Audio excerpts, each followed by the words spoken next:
Yo. What's good, everybody? Am I too loud? I want to be extra loud so you can hear me. Can everybody hear me?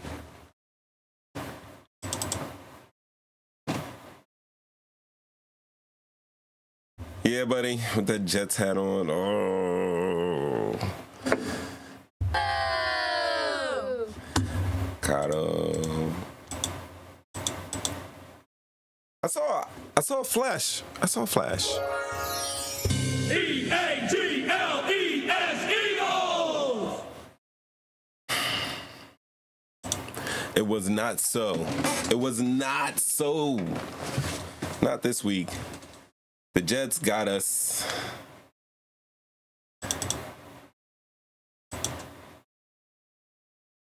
You owe me an hour of time.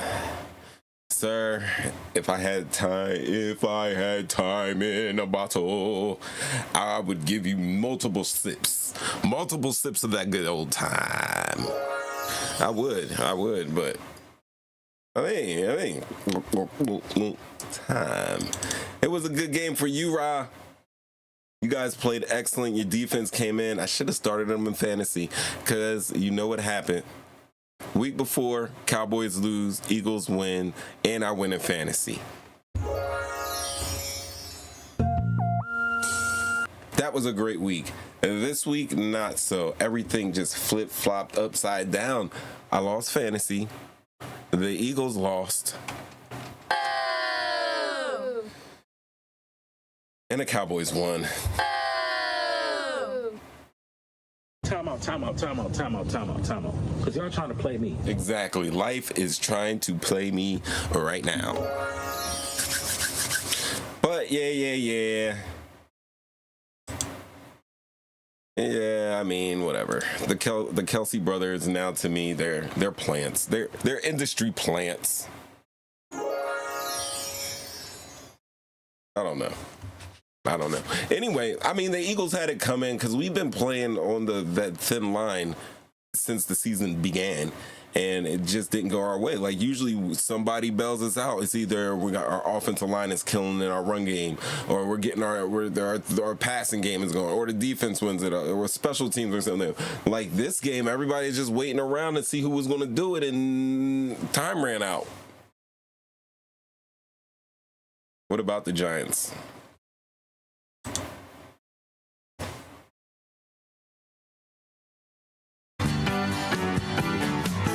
What about the Giants? That's what we say about that.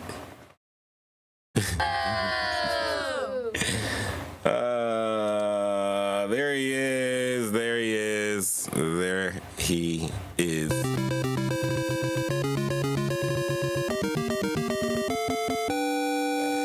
Hey, Flashback, comment something awesome for everybody so I can hit you with your signal. Be nice. Be very nice. But I'm not going to tell you how to live your life.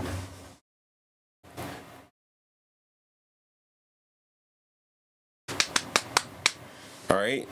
I guess he's not.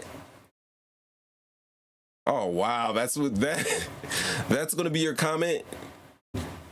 It is something, Flashback. It is something. Flashback, say something nice to the group. Just say, like, hello.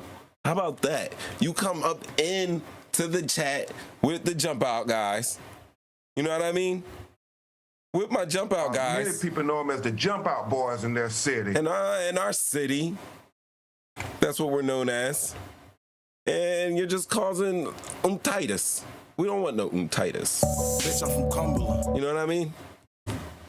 Be nice. Be nice up in there. Look at this guy being so diplomatic. You see this man being diplomatic? Yo, I would be Jetson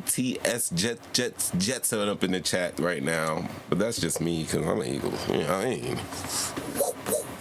We're going to get it together. We got Miami coming up. Coach Prime and the boys gave one up late. You know? But we're going to be checking them this weekend. The Sunday show I was on but not on. I came on public for like a couple seconds. I was testing some things out. I got a couple things working that yeah.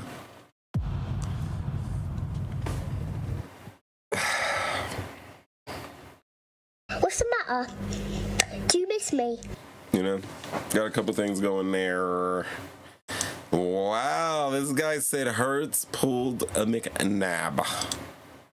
Sad puppy.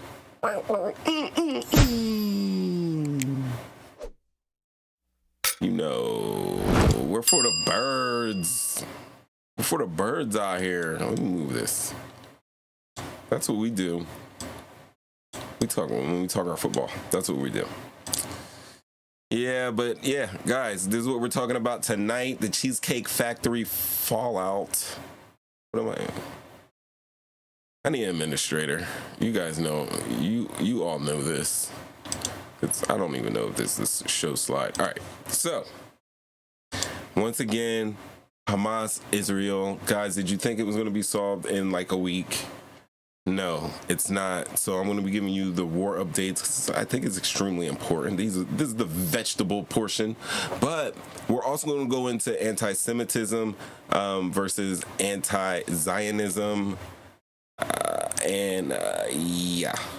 And then we're gonna talk about some things there regarding Jonathan Greenblatt, who is the head of the Defamation League. And also some quotes about Palestine, because it seems like ever since last week's show, ladies and gentlemen, ever since last week's show, damn it.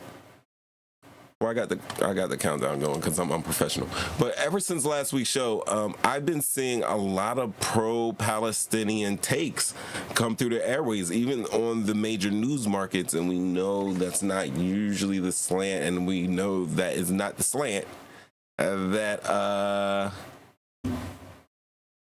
that's usually going out there.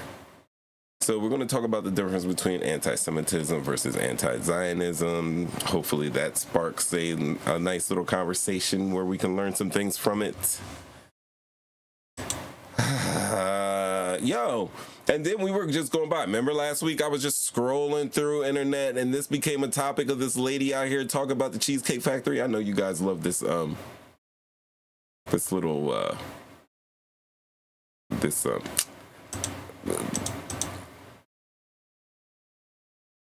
whatever, dude. Y'all are out of control.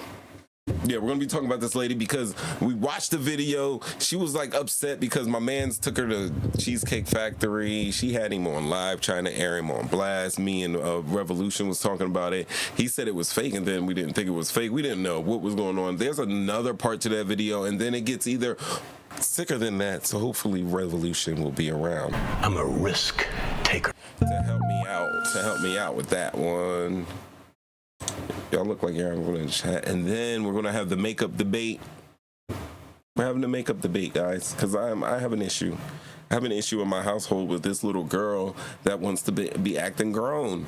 So she said she's going to call in and give up her reasons, I guess, of why she should be able to wear makeup. And hopefully, guys, we all form together as Voltron and beat her little self down. Because honestly, we don't need that. We don't need the little ladies wearing makeup, not out there. But maybe you guys can hit us in the chat, call in, give your opinion. The subject's definitely going to be on this one. The subject of this debate is definitely going to be on this one. So yeah, those are the 3 things. As always, you should know that it's Thursday. We are live, and I got this call-in line, 3131. I can't even talk. 313-825-5557. Once again, 313-825-5557. One more time for those in the back.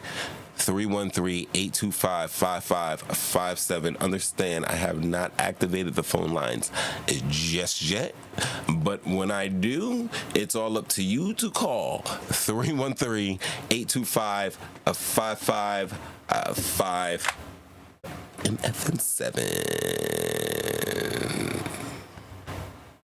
I can't help it. I love that button. All right, so that's our show. You see me, Mo'3Times, up into his house. And that's right, you heard it. There's a like, share, subscribe, hit the alerts. Right now, for everybody in the chat, do me a favor, reach over and hit that little thumbs up button real quick. Let's get these likes. Let's show a response here. Let's get serious. We got to get serious about our craft. That's what they've been telling me out in these streets. I see 3 likes. I see like. All right, and one more. Oh, we got 6 watching. We got 6 people watching. But yeah, and then I'll definitely tell y'all about my fantasy football, because sometimes I don't be on Sundays because I do whatever I want on Sundays. But I'm always like my original feelings to get on. But things happen. But I let Sunday do what Sunday do. How's everybody? You don't know about the Cheesecake Factory flash? You want to know why I flashback? Because before we were talking about it last week, you were like, "Oh, peace, good night. Oh, I'm going to sleep," even though I know that you're night owl. Hoo hoo, hoo hoo, night owl. Saints don't have a chance. Sorry, Jabin. Don't be mean to Jabin. You know that he loves his Saints, and he loves them. He loves them MFing Saints. He does. I don't know why he's not an Eagles fan either, Kato. But I mean, you're raising him. You're raising him. But I'm glad it's better than him following in his father's footsteps. We shall not even name that team at all. We're not.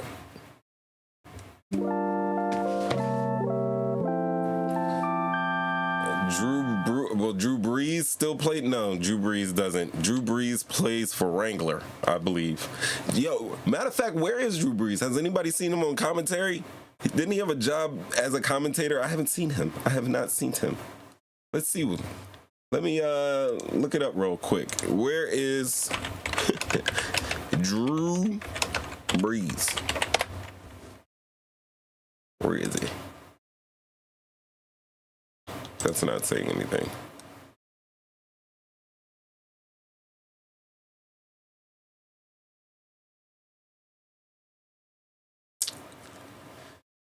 Yeah, we haven't seen him. We ain't seen him. He's a good quarterback, though. He's supposedly one of the best. I've seen that. His size, like, he used to get that. That's where I get that. Like, his face mask used to go straight up, and when you know that face mask straight up, like, he was going to throw that bomb. Everybody all right? Because it is Friday's Eve.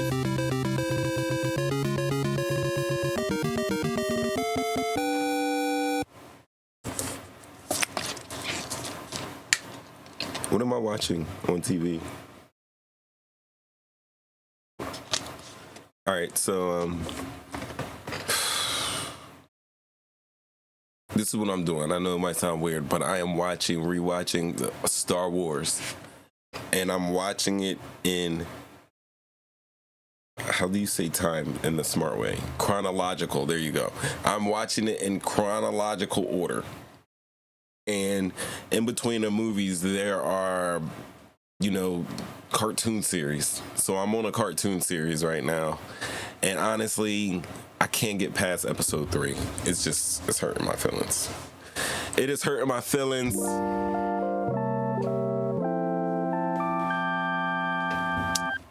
It is. But yeah, I know. Where is Drew Brees? That's what we're asking. There you go. I'm watching the Clone Wars. Seen it because I want to make it to Ashoka because I'm trying to. And I watched a lot of The Mandalorian, but I'm going to go back through it. But I'm taking my time. I'm going through it. I went through. It's like episode 1, Attack of the Clones, and then it is the Clone Wars. And then it's Revenge of the Sith, which is 3, Anakin, I have the high ground. Obi Kenobian. And that's what I'm doing. I think I just revealed a secret to you guys.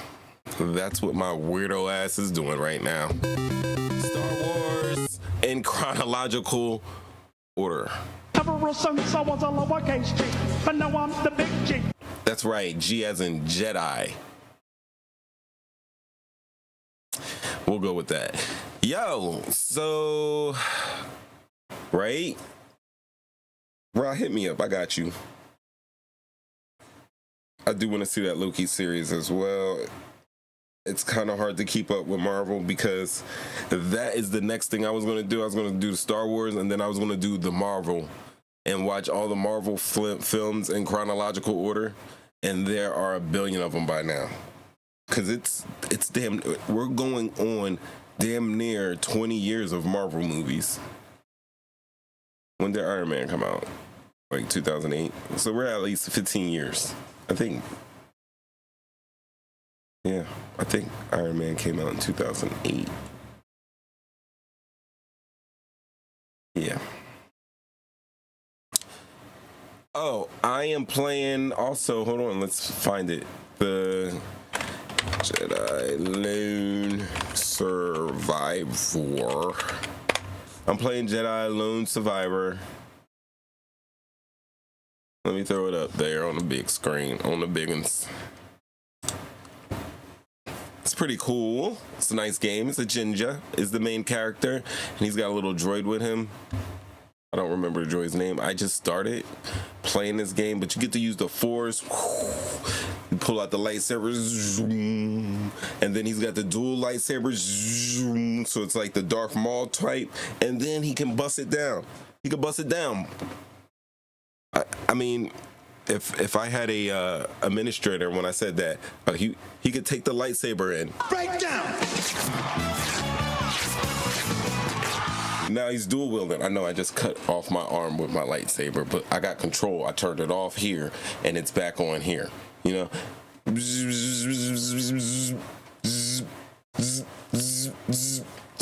That's how I control mine. The Force is strong with me. The Force is strong with me.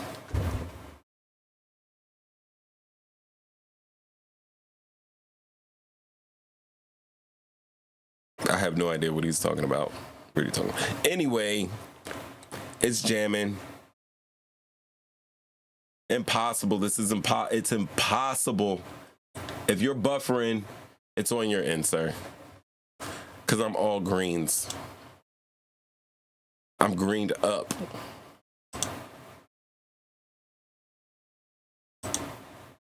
I'm greened up. I'm greened up. I'm greened up and my internet is pie-wilding.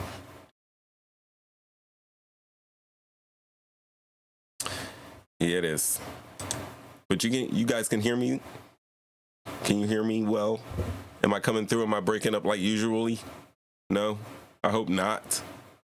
Thank you. Tell them. Pause. That's right. That is right. That boy is good. Good and terrible.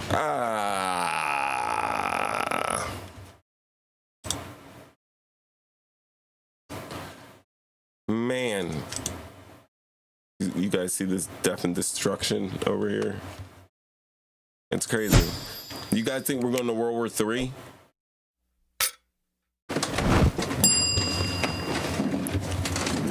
Do you guys think we are World War III-ing?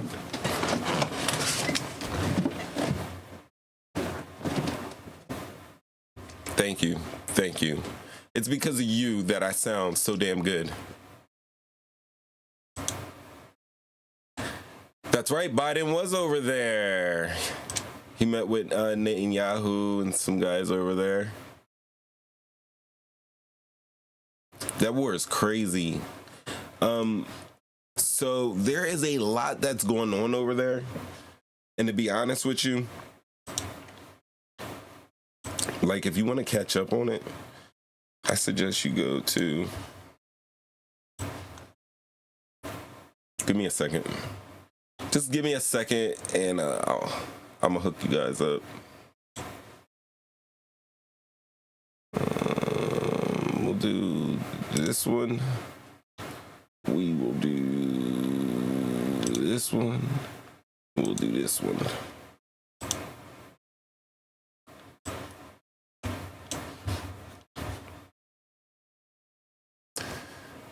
I'm just setting everything up.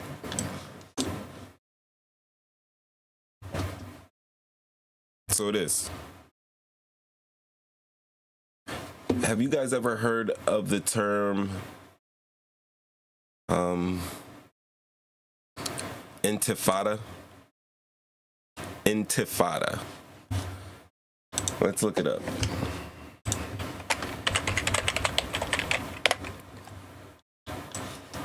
Throw it up on a big screen. Bam. Intifada is a rebellion or uprising or a resistance movement. We were talking about the war that's going on between Israel and Hamas over in the Gaza Strip and West Bank, and so it's something that the Arabs have basically named. And there has been 2 intifadas so far, like I said last week, in between Israel and Palestine. And I have been claiming that this is intifada number 3, right? So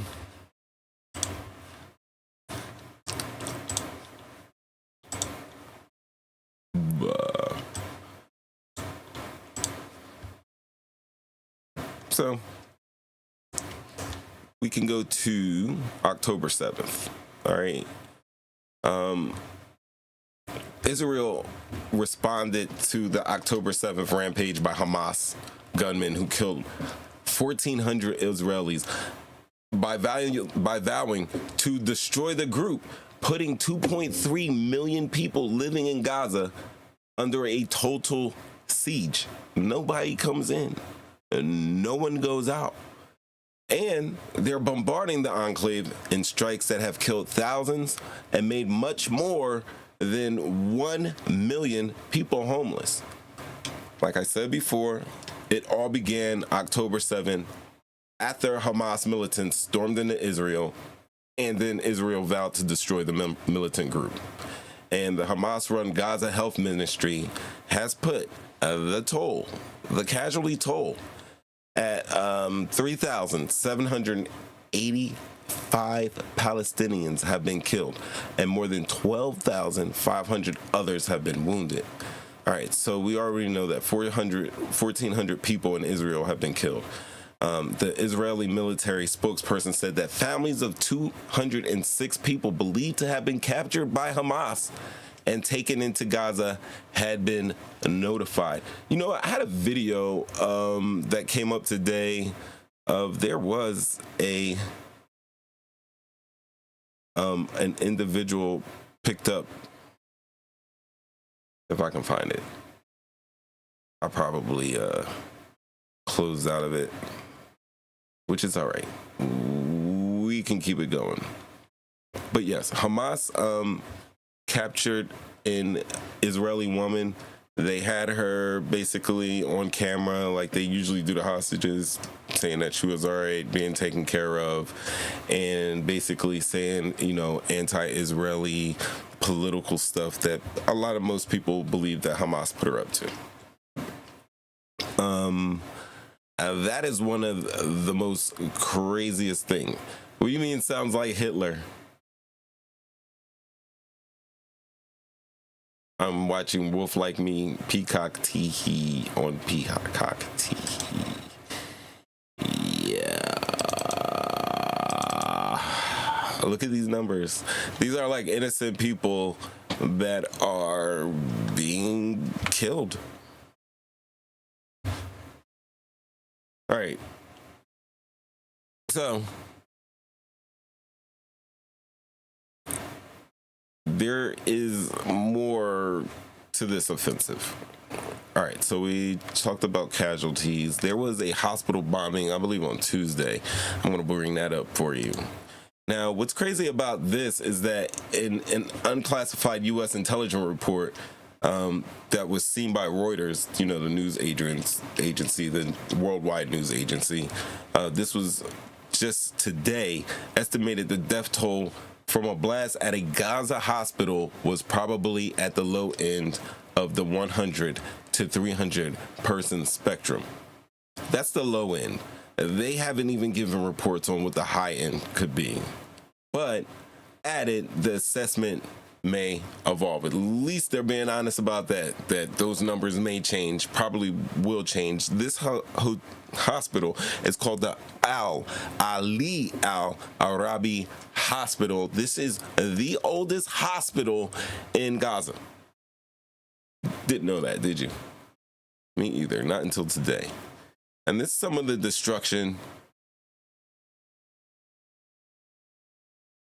Now, what is significant about this? Because, you know, places get bombed all the time. Well, it's a hospital. That don't sound right, right? It's kind of trashy for anybody to bomb a hospital, and by, you know, war rules, the rules of war, you're not supposed to do that. Unless maybe they're attacking from the hospital. But at any rate, Israel is saying that it was Hamas who had an accident and blew up themselves, basically. Hamas is claiming that it was a missile attack, and they're going back and forth. Nobody wants to claim responsibility for these hundreds of people that were killed in the blast at the Ali Al-Arabi Hospital late on Tuesday. So Gaza's health ministry blamed an Israeli airstrike, while Israel said the blast was caused by a failed rocket launch by militants. Hamas commander, I'll show you here, Major General Jihad Muhaisin, he was killed in an Israeli strike. And Gaza's government press office says the commander of the Hamas-led National Security Forces was killed in an Israeli strike on his hometown in Gaza City, along with some of his relatives. Now, it wasn't immediately clear how many of his relatives were killed in the Sheikh Radwan neighborhood in northern Gaza City. Let's check out. Let's see what that neighborhood looks like. I'm interested. Where is hell? I'm gonna throw up one of these extras. Let's go over here with it. So it's the Sheikh Radwan neighborhood. Yeah, that's right. I got a different keyboard here.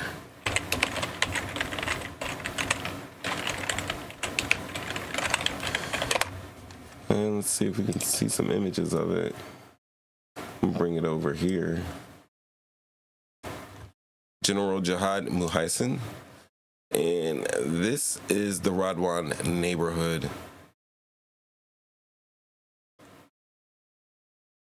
Right here. This is a BBC behind me, behind my head right here. Image where it's actually reporting on three of the top Hamas commanders being killed. One of the other commanders that were killed was Jamila.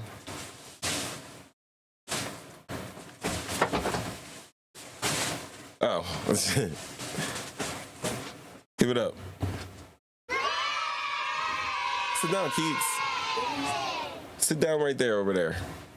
I'm gonna let you come over here in a second. I got you. All right, so one of the other majors that were killed is Jamila Al-Shanti. She is the... Get comfortable, Keeks. Jamila Al-Shanti was killed in an Israeli airstrike on Thursday. She was known as the first woman to be elected to political office within the Hamas group and the widow of one of the founders of the Islamic movement. I report that she's been killed, and I think it is... Yeah, don't do that. Chill out right now. I got you. I think it's important because, like... Before today and before I found this news, I did not realize that Hamas actually had, you know, women in leadership positions. I didn't know Hamas had women in Hamas at all, let alone leadership positions. You know?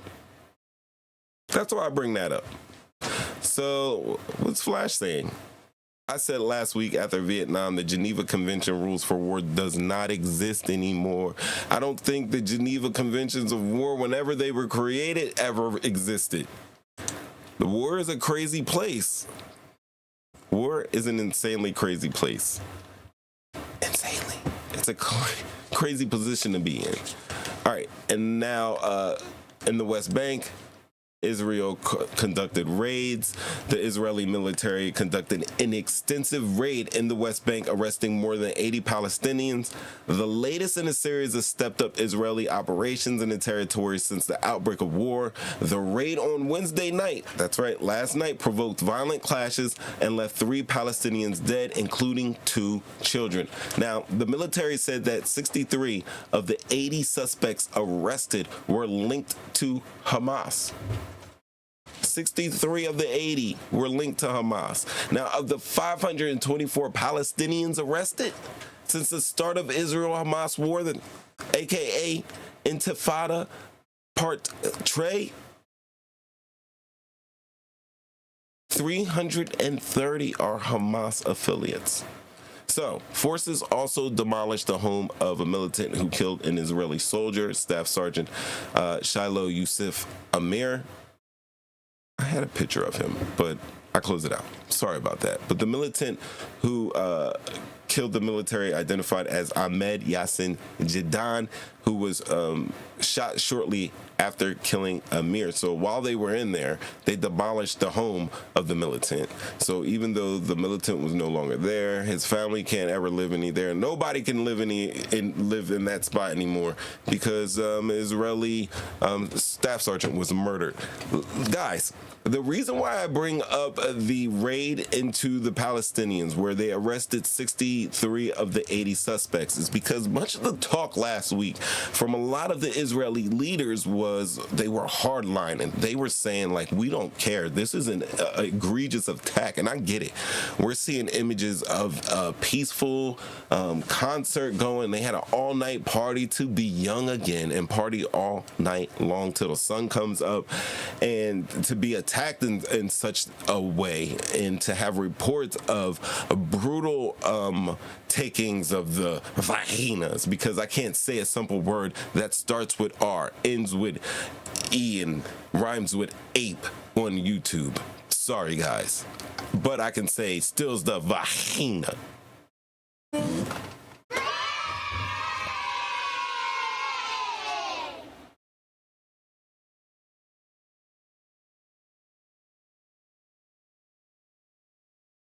I'm sorry, I got the, you know what I mean? Little bit, I had to meet you guys because we had a little conversation there.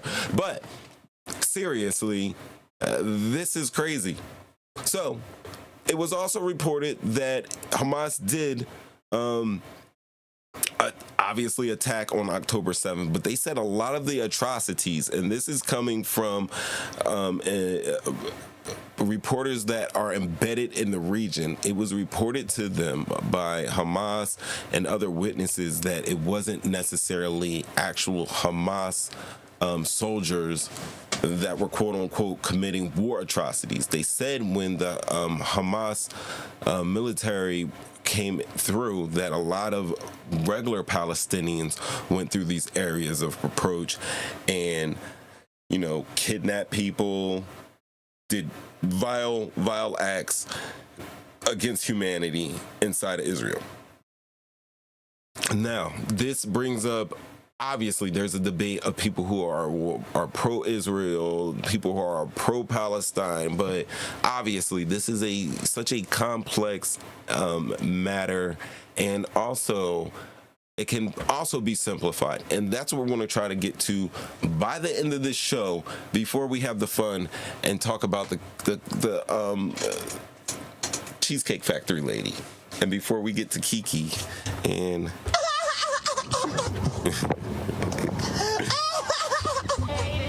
the makeup debate. Definitely the makeup debate. Stay here for the makeup debate. Kiki's in here. I'm looking at her face right now. She's in rare form. I'm trying to keep it PG-13. She has watched Django Unchained. That is her excuse because I let her watch Django Unchained for her watching other fucking, excuse my language, crazy movies, but I'm going to try to keep it PG-13 in here. It's not working so far. Rock with me. All right, so we got reports that there were Palestinian civilians coming through the lines of Hamas military operations approaches that came and did vile acts. Not to say that lets Hamas soldiers off the hook at all either. But this week we're getting a little bit of pushback against Israel because now they're saying that, hey, like we said, there are over 2 million people that are stuck in the Gaza Strip and they have no way in, they have no way out, they have no food, they have no water, they have no medical supplies, they have no power, they have no gas. They're running out of all of these things that if they may have, They're running out all of these things, and the United States has stepped in with other countries to include Jordan and Egypt and Syria to figure out how we can get the Palestinian civilians some means of survival over there. Not only that, Israel has been bombing the out of Hamas, which means they are bombing parts of the Gaza Strip, right? And in doing so, they had flyer leaflets before these rockets started, giving the citizens of Palestine, like exactly... People all over Palestine were told that they had to evacuate Palestine. The only way they could do that from all parts was through the south, because two other outlets were closed down. Two other little safety areas would have been closed down, right? So they gave them not even days before they started bombing. And it has been reports that Palestinian civilians have met their demise by Israeli rockets. And this is why there has been such a pushback against Israel and have made Palestine, people become pro-Palestinian and speak out against the Israeli occupation, even though this is, let me tell you what, we saw October 7th. You guys saw on social media. You saw how Hamas came. You saw the power gliders come through. You heard the reports of the women and children and old elderly that had been violated. You heard all of this. Everybody decried it as a terroristic act. Everybody decried these as atrocities to humanity. And in seeing how Israel has responded, it seems like that favor is switching. Man,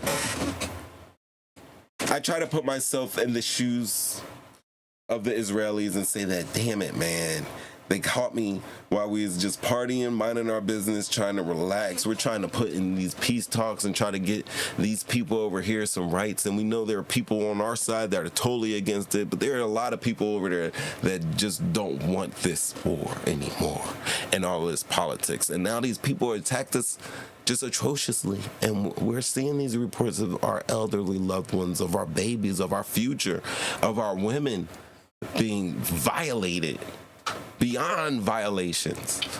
And who could blame someone for not wanting some revenge, not wanting to obliterate another country? But then you start talking that way, and then you start behaving that way, and now it seems like public sentiment is changing. And I think that was the point of Hamas attacking the way they attacked. And that is why I must bolster my initial claims that this attack by Hamas was not wanton. And this was planned out for months. And because of that, it brings into question the involvement of Israel, because we know Mossad is one of the top-notch intelligence agencies and organizations in this universe. Right? Give me a fist bump. Am I killing them right now? Just a little bit. I'm killing them with the love. Killing them with love. PG-13 style. PG-13 now. You can wait patiently. All right, so this is what's going on, all right? Now, these clashes ensued across the territory in responses to the raid that we're talking about here, guys. This raid that got 80 Palestinians, 63, I think, of which had been assigned to Hamas. Now, since the latest war began, 69 Palestinians have been killed in the West Bank. UN monitors are describing the period as the deadliest phase since they started recording data, since the abacus was out, since they was chiseling slashes into tablets, since they started recording data. Now, Israel's defense minister Yoav Gallant, as you can see here behind me, right? He promises a ground invasion of Gaza, tells troops to be ready. Now, Israel's defense minister told ground troops to be ready to enter the Gaza Strip, though he didn't say when the invasion will start. Now, in a meeting with Israeli infantry soldiers on the Gaza border today, Yoav Gallant urged the forces to get organized. Be ready for it in order to move in. Seriously.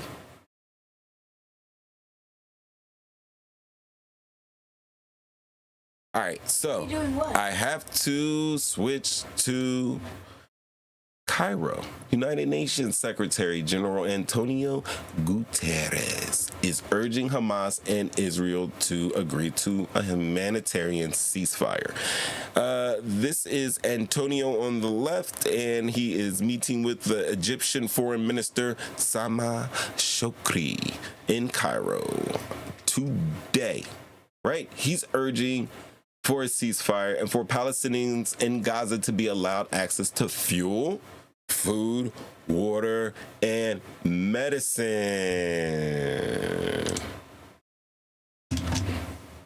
You know what I mean? I do this for you. I just want to catch you guys up because there's a lot of going on in this world, and I'm just pointing out some key things. Not to say that there hasn't been other things that have been going on in Gaza, but for the YouTube show that I'm doing right now, this is as far as we're digging right now into this. But I think really the conversation is just going to come to the sentiments and the reasoning behind. You have seen a lot of Israeli pushback, and that is the reason why I'm giving you the update, because we're going to go into it further when we're speaking about anti-Semitism versus anti-Zionism, and when we are speaking about, like I said, what it seems like this week's media backlash against Israel. So, thank you, Richard Hatcher, aka Flashback.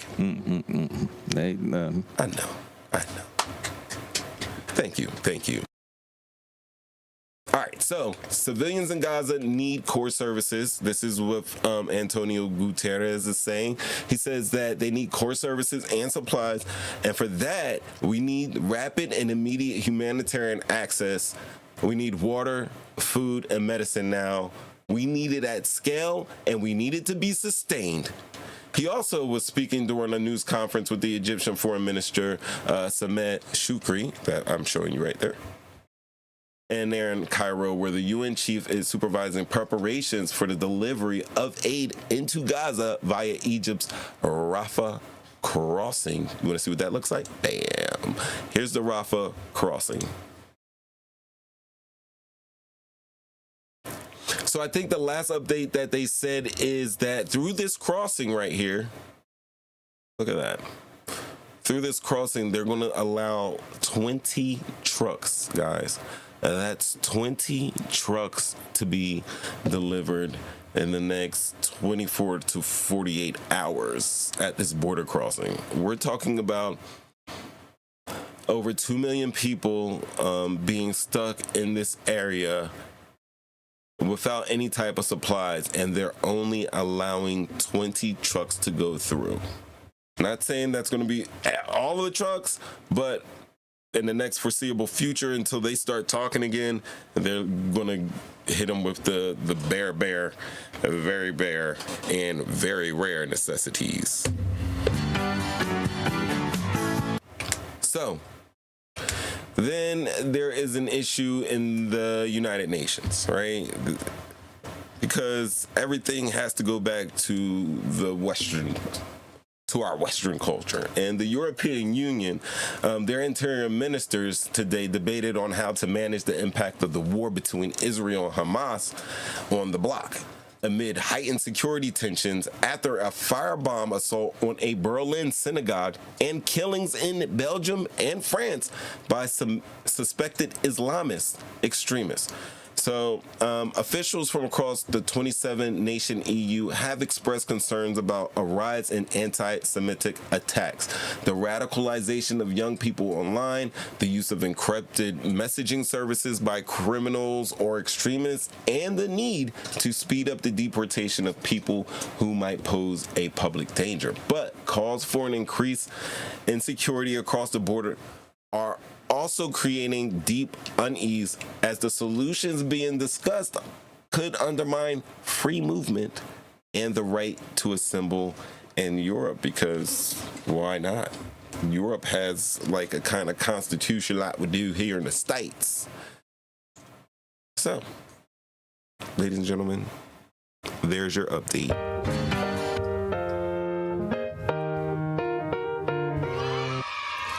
There is a lot more. Let me tell you what. For most of this updates that I want to get in the war, and it is a live 24/7 Israel-Hamas war. Anything that has to do with the war, you can find on apnews.com. I ain't scared of throwing links. I ain't scared of throwing links out there for you. Let me send it out there for you. Bam. What'd I just do? What did I just do? I just did something. I hit a button and I did something. Okay, almost there. That's crazy. To find some parking. Oh, yeah. We know what that is. I know what video that is. I know what vidya that is. Guys, let me get some feedback here. I just gave you the breakdown. Thank you, Flash, for, telling me I was on my CNN-ish. I don't know if to take that as a compliment, or I'm going to take it as a compliment. But, let me know. Let me know how you guys are feeling about this war. Like, are we headed through World War III? And is World War III going the route through Israel? Is this how it all gets started? This lady's tearing up my set. I'm about to put her on the show in a couple seconds. That or something's gonna catch fire. How do you guys feel out there? How do you feel about this intifada? What do you guys think about the United States' involvement in this? Because we sent some warships there saying that, hey, like, we're sending these guys there because if Iran tries to do something, we want to be there. Israel obviously is our ally. Anybody that's become president of the United States for the past 50, 60, 70 years has said that, in the first day, in the inaugural speech, has mentioned the state of Israel and how we are there to support them. Right? What don't you like, Kato? Kato, you tell us. Tell us what you don't like. Right. Now, when you say they've been, I'm thinking you're saying the United States has been involved over in Israel. Maybe that is why Palestinians are screaming death to America over there. How about this? All right, I get having some warships to make sure that nobody gets in there and jumps our ally, but we're talking about a state who is, and don't get it twisted, feels that, and obviously we saw on October 7th, has the right idea that they have to protect their state with an iron dome. An iron dome. An iron dome. What's up, Dave? Hold on for a second.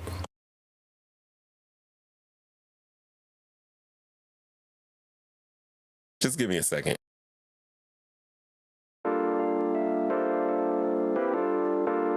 Yeah, don't forget to call in. We got a call in line 313-825-5557. I know I'm telling you to call in. I haven't activated the lines yet, but I'm going to give you a second and I'm going to activate those lines.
They can't see you.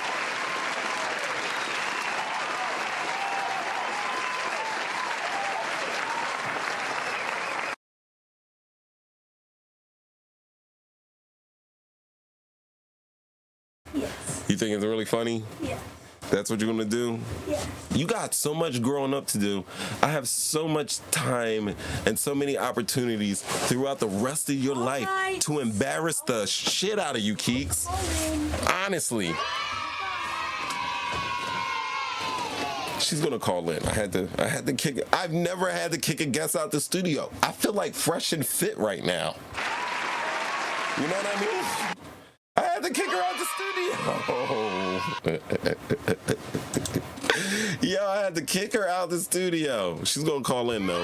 We're gonna hold on. Guys, don't get it twisted. We're gonna have that makeup debate. That's what she's so excited about, the makeup debate. And I don't know why she's excited, because we know that it's just counting down to her makeup demise. That's not happening. It's not happening. I can't even move my thing now.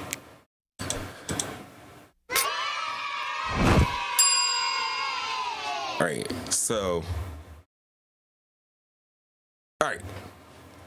So basically, really what happens is I give you this update.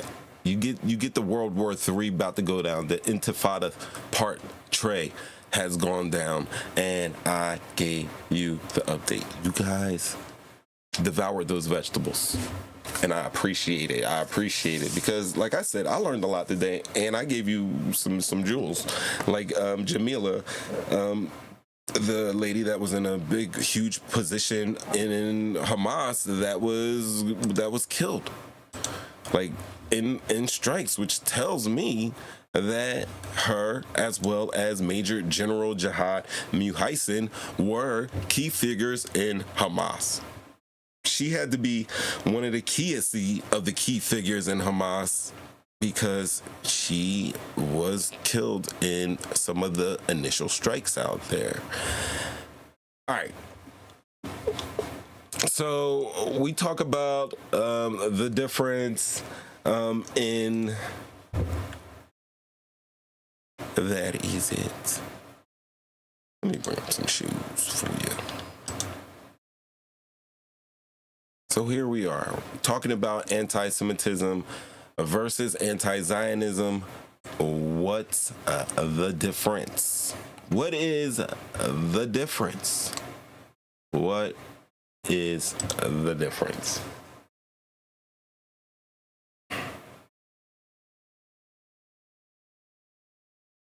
Now, I would go and say that like anti-Semitism is hostility and prejudice directed against Jewish people. And I go ahead and say that because I got that definition from a pro-Jewish website. That's how we don't get flagged out here in these streets. Work smarter. Work hard, but work smarter. All right, now Zionism refers to the movement to create a Jewish state in the Middle East, roughly corresponding to the historic land of Israel, and thus support for the modern state of Israel. And anti-Zionism opposes that. So anti-Zionism basically opposes the state of Israel. Anti-Semitism has been defined as the hostility and prejudice directed against Jewish people. Anti-Zionist, you can be anti-Zionism and not be anti-Semitic, but some say Zionists can be used as a coded attack on Jews, while others say that the Israeli government and its supporters are deliberately confusing anti-Zionism with anti-Semitism to avoid criticism. Case in point, take Jonathan Greenblatt. The last time we saw him, he was on the Breakfast Club talking about Kanye West. Jonathan Greenblatt is the head man over at the Anti-Defamation League. Boom. That's who he is. Right? What's up, Keeks? Right? He was that guy. He just did another interview on Le Breakfast Club, and I would like to show you a clip of that. I would like to show you, but the truth is, with my unorganized ways, I must look for this clip. So, as you listen to me click, click, click, click around. Let's close that out. As you hear me click around, just know that I'm going through this trouble, but it's going to be well worth it when I find what I am looking for.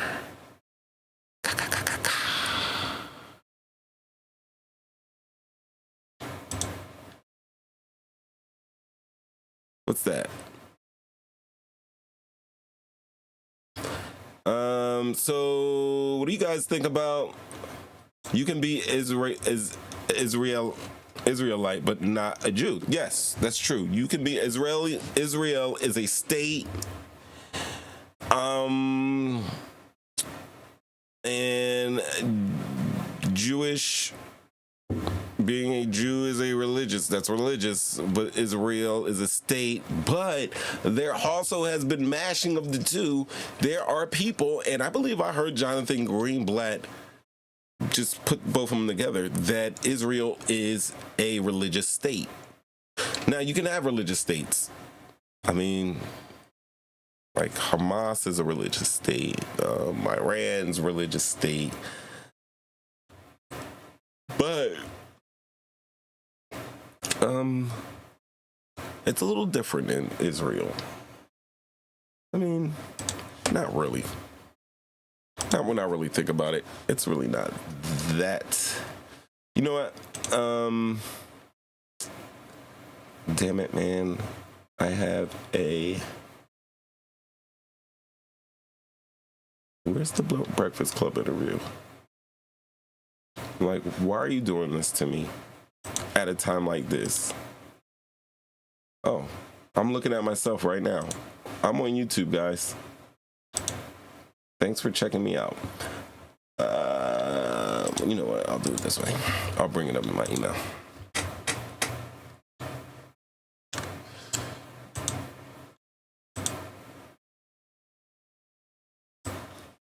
All right, so this is Jonathan Greenblatt, and he is on the Breakfast Club. Let's get a little sound check.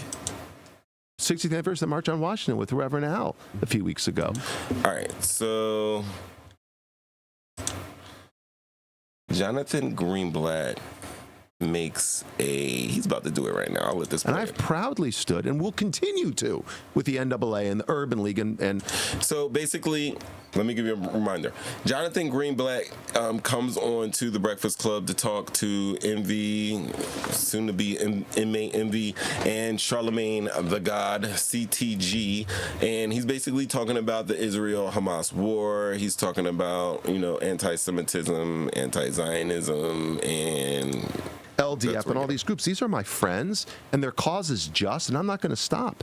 But like the movement for Black Lives, that justifies the genocide of Jews, that says Zionism is racism. Anti-Zionism isn't just anti-Semitism. I used to say that. I used to say anti-Zionism is anti-Semitism because dehumanizing Jews, right? Or saying, I love the Jewish people. It's just a Jewish state that's illegitimate and needs to be destroyed. So I've said for years, anti-Zionism is anti-Semitism. But anti-Zionism is actually genocide. It's an argument to savagely rape and mutilate and murder people. Yeah, I'm not with that. Yeah. Like, who can be? So I don't understand. I truly don't understand how you can say you're an anti-racist and an anti-Zionist in the same breath. Anti-Zionism is anti-humanism. And just so we're clear, Zionism is the idea that the Jewish people should have the right to self-determination in that piece of land. It does not exclude Palestinians in that. It doesn't say anything like the Hamas charter. That's all, and that's how you get Arab Israelis and Israeli Muslims and Israeli Christians in the government. Sir, I have to cut it right there. He is absolutely right, guys. He's absolutely right.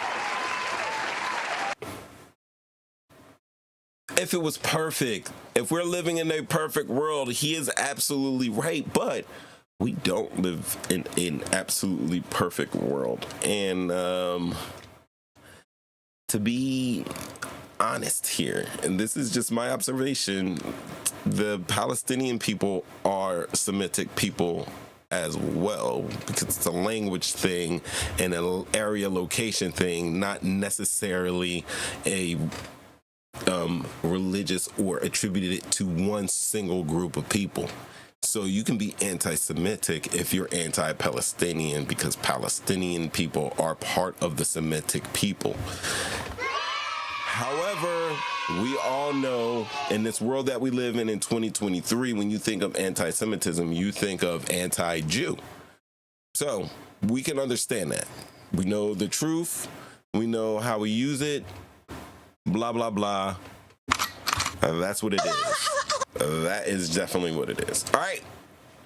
So there are people who are pushing back. Now, the reason why I think Jonathan Greenblatt came on the Breakfast Club is because Breakfast Club has a huge outreach. People like me who do shows like this watch the Breakfast Club, and I'm pretty sure there's going to be other people reporting on this. But he's getting the pushback because now that Israel has started military operations to defend itself and revenge itself and avenge itself from the October 7th attack by Hamas on unassuming Israelis, there has been a pushback. And what I think that Jonathan Greenblatt has done is that there are people out there that are saying that, hey, they're Jewish people, that's cool, let them have their religion. However, we're anti-Zionist and anti-Zionism because it's these Israelis and it's Zionism that are pushing Palestinians out of their rightful land. However, Jonathan Greenblatt can be understood because there are many people who are anti-Zionist and then take it to the max and then forget it, that it's a state thing. They forget that in the Israeli government that there are Palestinian Israelis and you know, different cultures and ethnicities that are, you know, living in Israel and participating in the government on behalf of all the people. So yes, he's not lying, but he's also campaigning from a very pro-Israeli, very pro-Zionist stance. Bam. So this is interesting to me. I'm on the outside looking in, and I'm just looking to see different opinions on this. If you guys, I'm going to turn on the phones right now, but just let me get this information out, and then we can talk. But this is just the vegetables. As soon as these vegetables are over, I'm going to open up the phone lines, and we're going to talk about the other stuff too. Rock with me. Rock with me. Rock with me. We're doing awesome on time, by the way. Thanks to all of you guys. Just to let you know, that's what it is. All right, so I'm definitely going to open up the lines. And when I do, I want you guys to remember that, damn it, the phone line is 313-825-5557. You can definitely call in. I would appreciate your input on all of this because I want to figure out all of this. And while you're at it, if you're up into his house, yo, click like, share, subscribe. If you haven't hit the like, let me see them likes come up, please. Let me see one like, please. If you haven't hit that little thumbs up button, hit that thing. Share that to somebody. Share this to somebody. Our sound, do we sound good? Huh? Huh? Is my green screen bubbling behind me like crazy, even though Kiki tried to sabotage me earlier? No, we looking good. We sounding good.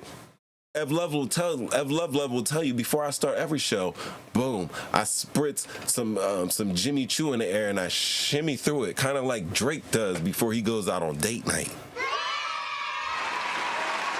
Before I start the show. So there we go. Kiki, don't go to sleep because we're going to talk about makeup.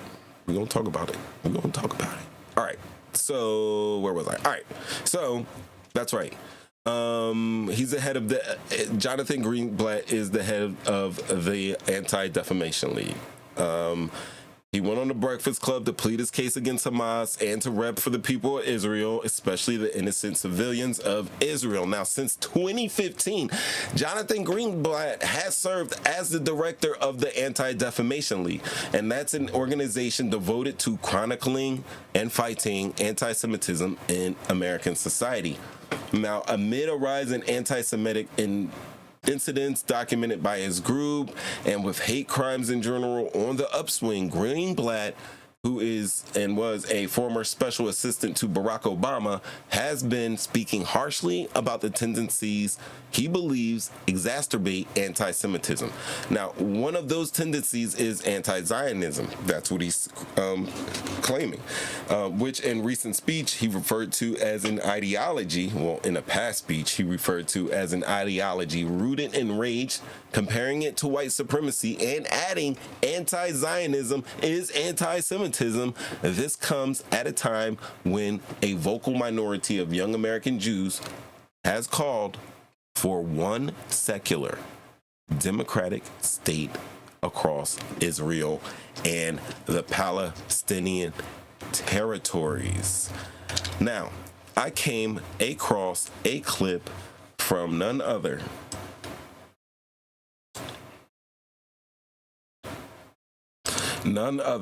than former President Jimmy Carter that I came across while researching, these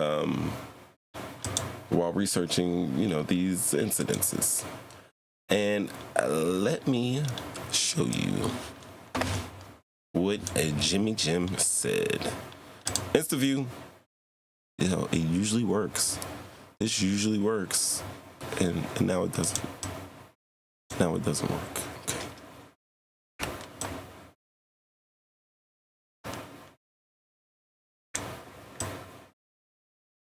All right, so I'm gonna rewind this so you can hear the sound. Well, we're back with the 39th President of the United States, Jimmy Carter. His new book is called Palestine, Peace, Not Apartheid. And President Carter, why did you use the word apartheid in the book's title? Well, let's look at the entire title, if you don't mind. The first word is Palestine, which involves the land that belongs to the Palestinians, not the Israelis. I didn't refer to Israel because there's no semblance of anything relating to apartheid within the nation of Israel. And I also emphasized the word not, that is peace and not apartheid. That's what I hope to accomplish with this book, is some move toward that goal. But there's no doubt that within the occupied territories, Palestinian land, that there is a horrendous example of apartheid. The occupation of Palestinian land, the confiscation of that land that doesn't belong to Israel, the building of settlements on it, the colonization of that land, and then the connection of those isolated but multiple settlements, more than 200 of them, with each other by highways on which Palestinians can't travel, and quite often where Palestinians cannot even cross. So the persecution of the Palestinians now under the occupied territories, is under the occupation forces, is one of the worst examples of human rights deprivation that I know. And I think even worse, though, than a place like Rwanda? Yes, I think, yes. You mean now? Yes. I think the impression now of the Israelis, of the Palestinians by the Israelis, is worse than a situation in Africa like the oppression of Rwandans and the Civil War.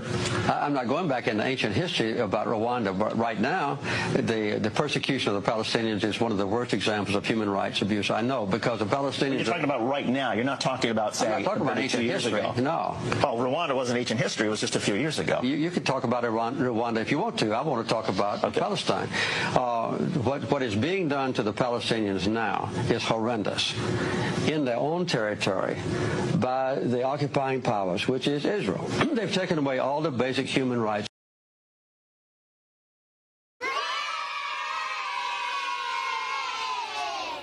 All right, so that is Jimmy Carter, and this.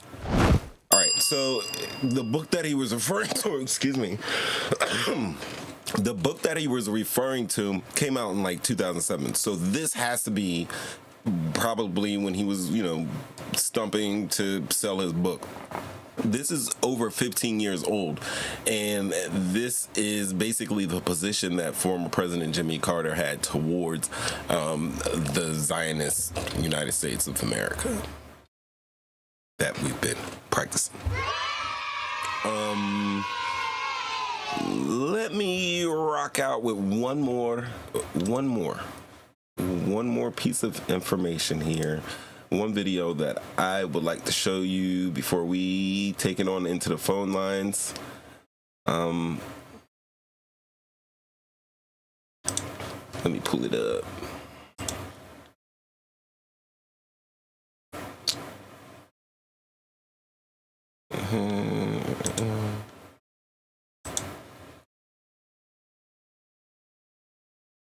Let me bring it up. Welcome to Let the Quran Speak. I'm here with Rabbi Yisrael David Weiss. He supports Palestinians, and I'm going to ask him why that's so. Rabbi, welcome to Let the Quran Speak. Thank you, and it's an honor, a privilege to be on your program. No, it's wonderful to talk to you. So tell me, Rabbi, why do you oppose the state of Israel, first of all, and why do you support Palestinians? Okay, first I pray to the Almighty that He bestow upon me His truth, His wisdom, that I may be worthy of conveying His message and so sanctify His name. It's not my personal opinion. What I'm representing, with God's help, is the opinion of the very religious Jews around the world, including in Al-Quds in Jerusalem, including throughout Europe and throughout the world, basically. We, as a Jewish people, have made a covenant with God 3,000 years ago on Mount Sinai. Moshe Rabbeinu, Moses went up and took the Torah from God, and we made a covenant to uphold the Torah.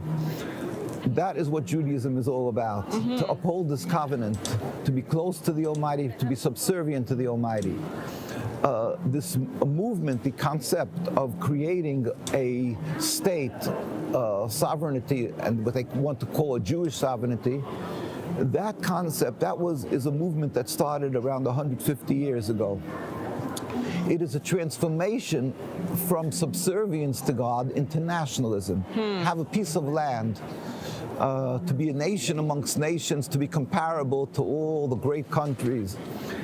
Now, that in and of itself, even if it would have not affected the Palestinian people, the inhabitants, the indigenous people, in other words, if the land would have been uninhabited, it would still be forbidden for the Jewish people to have this concept of sovereignty, of a nationalism, because we have a long history. We made the covenant with God 3,000 years ago to uphold the Torah, and we were then commanded to go into the Holy Land and build a temple, which King Solomon built a temple. But we were warned by the Almighty and instructed by the Almighty that we have to be on a very high level of spirituality. If not, then we will be driven from the land. And that came around 2,000 years ago. The Romans and the Greeks, they came, they invaded the Holy Land, and the Jews were driven from the land as a nation. All right, I'm going to pause that right quick because you know what? I see you guys have some things to say. I'm about to open up these phone lines.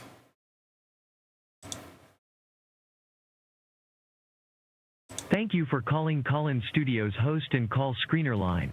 Please enter your show or meeting number and enter your 6-digit PIN number. Welcome, host. You have not started a show session in Call-In Studio and cannot yet receive calls on Talk and Shit Get and Clicks. What? Please visit the Callan Studio website and begin your session. Welcome, host. You are now in the host room and can manage your callers from the Callan Studio web interface. Audio recording is on. I have opened the phone lines. That's right. That is right. Shut up. 313-825-5557. You call in, you host. I'm going to, hey, just tell me who's calling. Say what's up to everybody. Don't be rude. Say what's up to everybody. Announce yourself. And then the floor is yours. I'm going to hit mute, and you can say whatever you can say, basically, you want to say. Don't be an idiot. Don't be an idiot. Yo, there was something else I wanted to do, because I'm about to do the call-in. There is something that I had up. It's in... This is...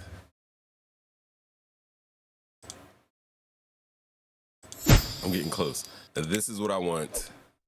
Let me get this. Don't forget, for the birds, we talk football every now and then. But we're about to get into these calls. 313-825-5557. This is the point I tell you again. Click like, share, subscribe. Tell a friend to tell a friend. It doesn't cost you a thing. It doesn't cost you a thing. And that is the support that I need. I see everybody in the chat right now. I see the chit chats going on and everything. What I want to do is hear from you. I have a caller in the queue right now.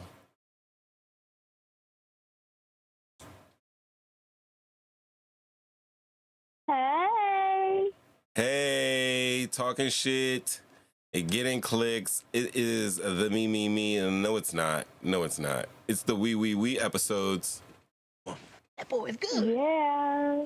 Yes. Who am I speaking with? Kiki. Oh, Kiki. Literally, the children are singing. The children are singing. Hey, Keeks, you want to talk about, you want to talk about Hamas and Israel right now? Is that what you're calling in about? Is that what you're calling in about? I'm going to put you back in queue, Keeks. I know why you're, I know. Really? Yeah, I know why you're calling. Like, are you listening to the show? Don't mess up my show. You acting like Revolution right now. Don't act like Revolution. I'm returning you to queue. And don't. All right. Yeah. Yo, is anybody else? Well, Kiki is dying to get to her issue. She's got to go to bed now. All right. Guys, we can come back to this for Kiki's sake, for the kids, because we love the kids. It's all about the kids. All right. Ladies and gentlemen, this is the part of the show called turn on, whatever you're doing in the background, turn that off. Have some type of radio discipline, some show discipline back there. All right. I call this the makeup debate. I make this little, I don't know, this little sheet of whatever, the makeup debate, because Kiki is blah, blah, blah years old, but I think she is too young. I think she's too young to be wearing makeup. Really. I think. No, I'm not. Yeah. Hold on. Let me say my piece real quick then, and then you get to say your piece, whatever. and then we can go back and forth, and then we can take callers about this. Now, the reason why I have issues with Kiki doing makeup is because I think she's too young to do makeup. I understand that, there's you. Please, whatever you're doing in the background, I gotta mute you real quick, Keeks. All right. So I muted her. All right, so I think she's just too young to be wearing makeup. I'm not ready for this. I'm not ready for her to be putting on makeup. Now, she's been on her makeup tutorial YouTube pages since she was knee high. You know what I mean? I've never really had an issue with it or whatever. Of course, little girls will play in their mother's makeup. Ev Love likes to beat her face every now and then. Right? She likes to put a nice beat on every now and then. But for the most part, I am against Kiki doing makeup. She's too young. She's not even in high school yet. Even if she was in high school, I would have an effing problem with her doing makeup because, like Flash says, she's young, pretty lady. I don't even think I think everybody should just wear their natural face, but I understand, ladies, why you go out there and do what you do when you do what you do. It's your prerogative. It's your prerogative. It's your prerogative. However, with young Kiki, I think I have an issue with it. I don't think it's a follow the leader type of deal, only because she's always been interested in makeup. She's always been interested in makeup. She's always been busting. I don't know what that stuff's called, but she's always been in Evelyn shit. And I hear Ev, complaining all the time. But when I'm getting up, getting ready to go to work, and I pass by the bathroom and I see her in the mirror beating her little face at such a young age, about to go to not even high school yet, guys. I have a problem with that. Please, you guys are in the chats, but Kiki is a youngin'. They not trying to read. Call in and let Kiki know. Now, Keeks, I'm going to let you on the show. I'm unmuting you right now. If you have the show going on in the background, you might want to turn it down. This is you and I talking. I think that you are way too young to be diving into the area of facial sorcery. Good and terrible. Go ahead, Keeks. You can tell us your side. I'm going to shut up right now. Tell everybody why you should be able to wear makeup and why you should win this makeup debate. Okay, so I think I should win this makeup debate because, it's just I think, I don't know, I don't wear it to you're like, oh, you're trying to impress boys. No, no one's trying to do that. That's disgusting because I don't care about no boys. I care about myself. So I wear it because I think it's fun and I'm already pretty, but I think it's just fun to do. It doesn't make me more pretty or less pretty. I just like to do it. And I like extra highlight on my face, I think it's just fun. Okay, so what I don't understand, I feel like me being young has nothing to do with anything. I just think, and also, I love how Father says that I should wear oil-based makeup because it gives me less acne. Thank you for the tip. Thank you. But anyway, I just think that has nothing to do with anything. And people were like, don't ever let people tell you what to do, of what you want to do. So I'm gonna do what I want to do, and let me do what I'm gonna do. Okay. So I think it's just fun. I think it's just fun. It doesn't make me look pretty or anything. Like I said, I just like it. So yeah. Go ahead. Mo'3Times. Oh, wow. Thank you. Thank you for letting me talk. Well, I heard what you said and it was riveting.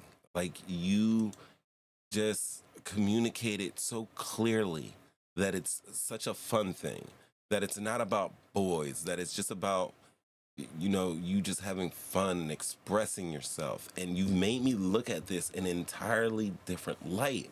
And then when I see that your auntie is commenting in and that your cousin is saying that if you decide to wear the makeup, that you should wear the oil-based makeup because it's less likely to get acne because he learned that in health class and he's trying to look you out because he's your ace boon. I get it. But did you also know that oil-based makeup is tested on animals and thousands of young bunnies and monkeys are murdered yeah. Just so you could put some paint on your face. Also, the group is saying that, when you're old enough that you can get a job and you can buy it, you should buy it because that's Hollywood. What do you say to people who say that when you're old enough to get a job and you can buy your own makeup? How do you respond to that? think that they should mind their dang business because I'm gonna do what I'm gonna do. Oh wow, I think it's the city girls. That's the city girls talking, guys. We don't like that. Anyway, TT says, Kiki, you know when you're with me, I don't allow you to wear makeup. LOL, laugh out loud. You're beautiful just the way you are, and I agree. You're beautiful just the way you are. Okay. All right, we got somebody else in the house. Does anybody else want to help me with this makeup debate? Does anyone want to help me with this makeup debate versus Princess Kiki? Because she's wilding out, and I need some help because she is one hell of a debater. Can I say one last thing? Go ahead. Okay. So all I'm gonna say is, I just think that I just like to do it, like I said so many times, because it's fun, not to impress anybody, not to do it for anything. I just do it because it's fun. Oh, sounds like you're reiterating right Sometimes I now. don't even do it. Like, if I have time, then I'll do it, like, for school or whatever. But if I don't have time, I'm not going to do it because I'm not wasting my time just doing makeup. Like, really, people are like, oh, my God, people are like, oh, my gosh, I'm going to miss school because I have to do my makeup. Really? If I'm about to miss school, I'm just not going to do my makeup and I'm just going to... Some of the Jump Out gang is saying that, you know, you may be influenced by the women around you. Are there women around you that wear makeup? Perhaps your auntie, perhaps your mother? Yes. So they both wear makeup? Yeah, they do. And also... Does your mother give you makeup? Huh? No. Well, sometimes, but most of it, some of it I bought with my money. How did you get this money? And some of it my mom also bought for me. So technically, it's my own. I have a whole entire drawer full of makeup, just for your information. So, but you think wearing it to school is all right? Yeah. Let me ask you a question. How many of your friends or peers in school wear makeup? All of them. Every single one? Except for one. There's one girl that doesn't wear makeup, and how's her life looking like? How is she? Because she's kind of like a tomboy. She doesn't really like care for makeup or anything. All right. All right. I got a caller on the line with Mo'3Times and Princess Kiki. Okay. You have an 832 line. Say what's up to the gang. Hello? Hey, Mo'3Times. Yes, Mo'3Times. Main line is on the line. All right. What's good, sir? Yes, sir. This is Mainline on the line, and I'm sitting over here and holding my heart as I listen to my cousin, the young Princess Kiki, describe the reason why she enjoys wearing makeup, you know. And she is a beautiful young lady, and I think she has plenty of time to camouflage her face, whether it be fun or not. But you know, she's at the age where she don't fully understand the influences that the world of imagery has on her, because everything that we see on TV and on the media, all of the females, they all have the powder and paint on, and that imagery is a worldwide imagery, you know, that exists simply because it's a billion-dollar industry as well. You know, we always got to go back to the follow the paper and follow the chase, and you'll find out that it's about the money. And I think that if you want to show the world how beautiful she is, and if she want to show the world how fun she is, then let her continue to do well in school and continue to have confidence in herself and the fact that she has a great family with her to to continue to do well in school, and then show the world that this is the beautiful me, you know, and she can do that with a smile, not with perfume, powder, and paint. And you know, so Kiki, you know, I love you, Kiki. I said, but on this one,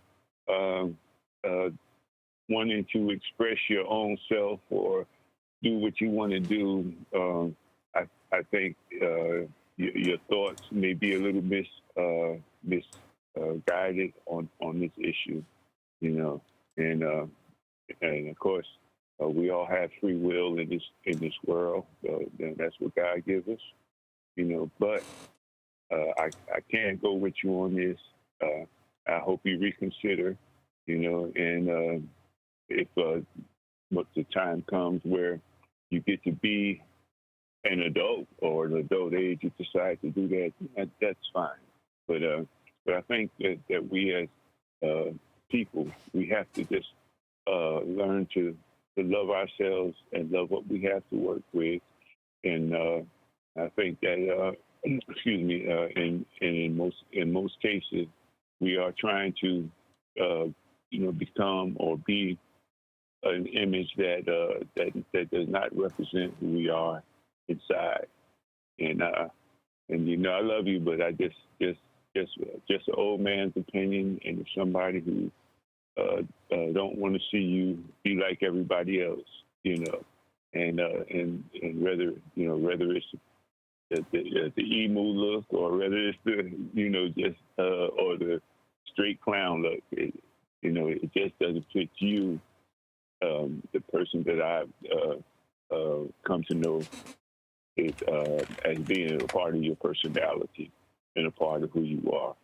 And so that's just my 2 cents, and I'm saying this with love. I don't want you to misunderstand me. So what do you think about it? I think that was succinctly put, well thought out, and something that perhaps Kiki heard and will like to accept as guidance. Yeah. So that was amazing. But like I said, people always like this kind of. Kiki, are you looking at this makeup sorcery? Are you looking up this makeup sorcery behind me? Right here? What do you mean? Like behind me. I have pictures of women with the before and after makeup on. Yeah. Let me tell you what. These women have used makeup for so long and for so many years that they tarnished their faces. So they started out naturally beautiful, not looking quite like this, but definitely not looking anywhere like this. And after years and years of reported and repeated makeup use, this is what it did to their faces. There is a movie called Catwoman that got a Razzie with Halle Berry in it. And this is the basic plot line, because Halle Berry is working for a beauty company, and basically the beauty company is the bad guy. You want to know why the beauty company is the bad guy, Kiki? Why? The beauty company is the bad guy because what the beauty company does is they put they give you this makeup that looks so beautiful and luxurious, but what it has in it is some chemicals that deteriorate your face, so it makes you totally dependent on that makeup for you to feel confident in your natural look. And just like these women here, look at these. They were all naturally beautiful at once, right? And after years and years of makeup trying to look extra beautiful, what they did was they surpassed it and they came back around to being ugly AF. You don't want to be ugly AF, do you, Keeks? Okay, so I do see they are, you know, a little atrocious, but it's okay, it's okay. I think that, like, I'm not saying I will always wear makeup for the rest of my life, just because I'm starting up now, but now that I know that, in the nearby future, maybe not nearby, but in the future, I will maybe, you know, take many breaks of maybe, you know, here and there. Like maybe some days I'll maybe like some days I'll put on makeup and some days I won't, so I can give my face a break. You know what I mean? Take good care of it. To let your face breathe. Like. So you think that you're gonna wean it off? You're gonna wean it off? I don't know. Yeah. I gotta bring in some more heavy guns here. I gotta bring in more heavy guns here.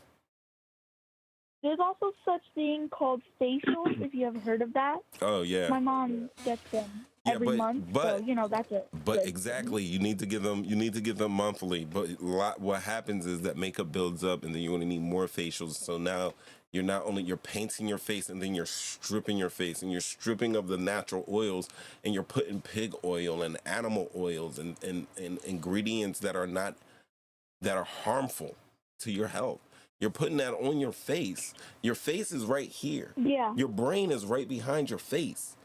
You know, you can take yourself out. But hold on for a Keeks. Let somebody else get in here and try to give you some words of wisdom. Because obviously, I mean, the wisdom of mainline did not fell upon deaf ears, damn near. Okay. Let's see if we can get another angle in here. Hello. It's the We episodes. I'm Mo'3Times. You're on our live line. What's up? You know what? This is your boy Richie Revolution. If older people don't. Okay. Listen, Geeks. With the makeup thing, right? I just seen you. Your face is pretty. You have pretty skin. Now, all kids, 13, 14, especially around that age, you're going to go through hormone changes. Your skin is going to change naturally. That's why a lot of girls start wanting to wear makeup, because they don't want to go to school with a little bit of blemishes on their skin, because it's just what happens, right? Oh, now, let me just tell you how guys look at it. Guys, when we see people with makeup on, it's already, you're trying to attract our attention in our eyes. Guys, when you're young, you got on makeup, right? Oh, she's trying to be grown. So every guy, you got to think about, sometimes it's not about what you're doing. It's also about what reciprocates from what you're doing. So like you said you just want to wear makeup because you like it and it's fun, but then you said all your friends at school wear it, right? That's just like a kid who's, and I'm not going to say that it's the same thing, but it's like a peer pressure too. If all your friends are wearing makeup and looking good and you can't wear it, you feel like the oddball. But one girl doesn't because she's tomboy. She's like, I don't need all that stuff. I don't care about all that stuff. I ain't trying to get no girls, no boys. I'm not trying to be attractive for boys. I'm just being me. So as guys, as your uncle, I'm like, I want you to be like that. Don't be worried about these boys right now because they ain't going nowhere. And even though you're saying it's not for boys in your intention, you don't understand how boys view it. We see you with makeup on, we go, oh, okay, she thinks she's grown. She's trying to be cute. You know what I mean? Maybe she wants to talk. So we'll come to you, especially when we're young like that. We'll start coming to you and trying to talk to you. You don't need that attention, right? It's just that's not what you need, girl. You're all right. If you're pretty already, you naturally pretty. You ain't got nothing wrong with your skin. Nothing. Don't mess it up. It's like smoking cigarettes. It's like trying cigarettes for 6 months. Break down. You try it, before you know it, that's what you're doing all the time. So don't do it. Well,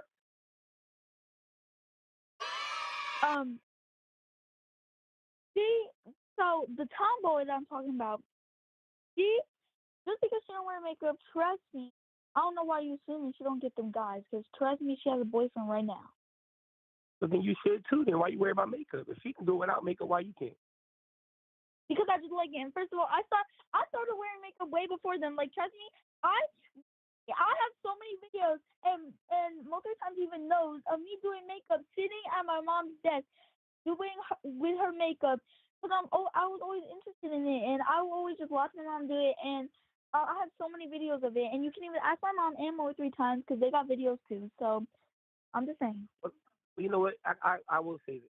If you know how to wear it and you're not making yourself, if you have been taught the correct way to wear a lip liner, maybe a little bit of blush if you have it, the correct way, and it's different. But like I said, I don't know what you look like. But if you're saying, listen, if your mom has showed you and this, that, and the third, then it's kind of hard to argue with her because she's already been taught how to wear makeup. So like, what can you really argue about? That's like You can't. Like, she's already. That sounds like an answer for me. That sounds like an answer for me, and I can answer that question because at the end of the day, play it. All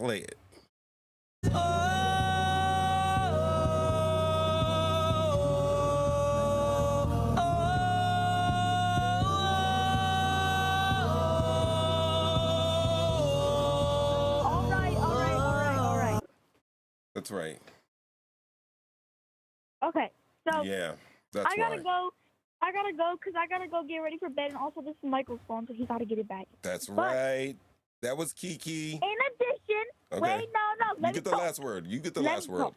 Go In ahead. addition, you like that transition word? I know.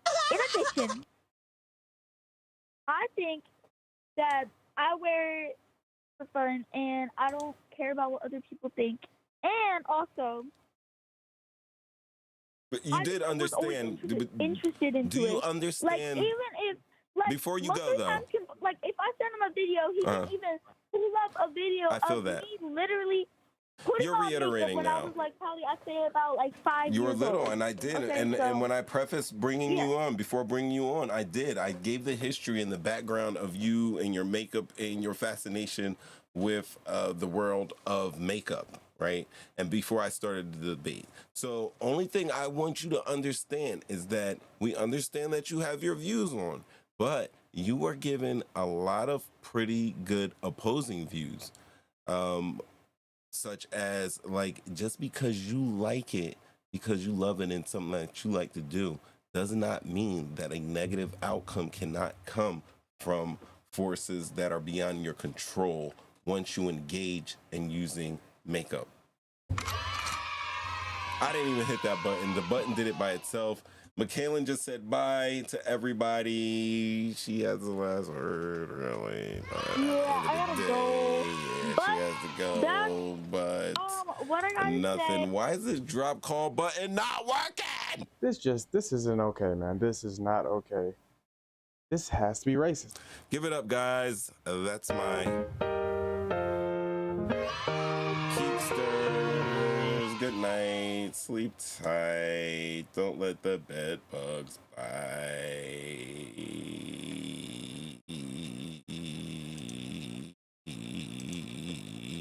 Revolution, anti-Semitism, anti-Zionism. What's the difference? Gave you guys a lot of information. Brought on Jonathan Greenblatt. Gave you an update on what's going on between Israel and Hamas.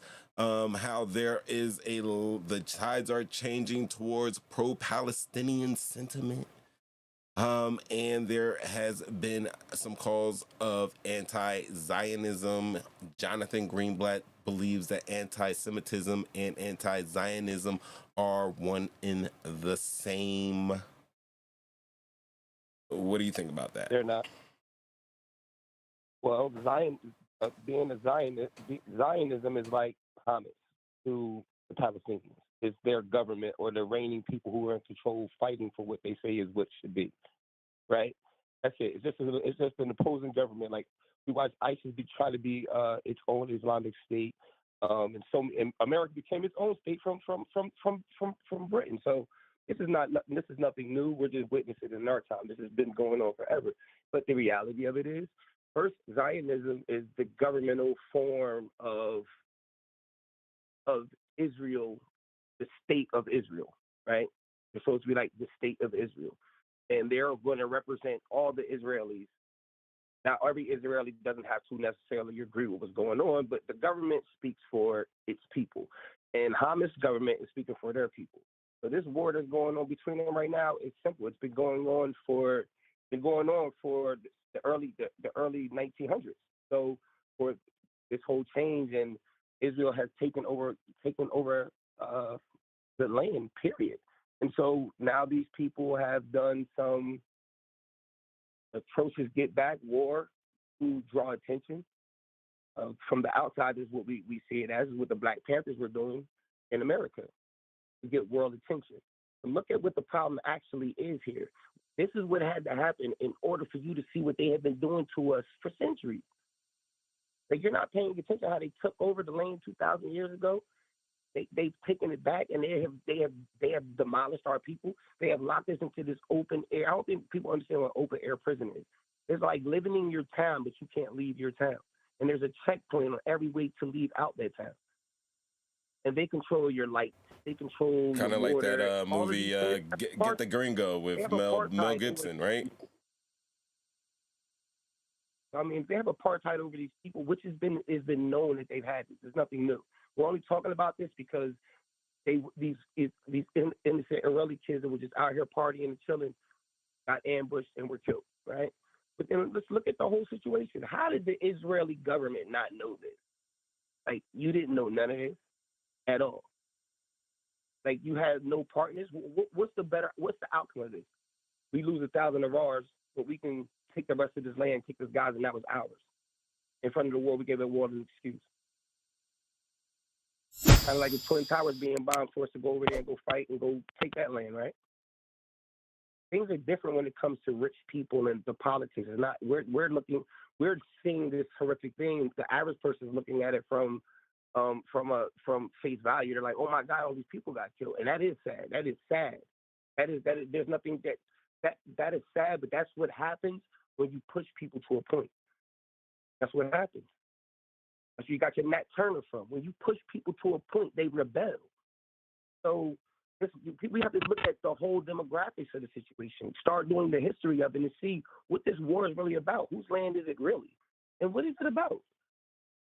And then, then I think people can think from it. But you actually were hitting, you started letting that Jewish dude talk at the end. I actually was interested in that.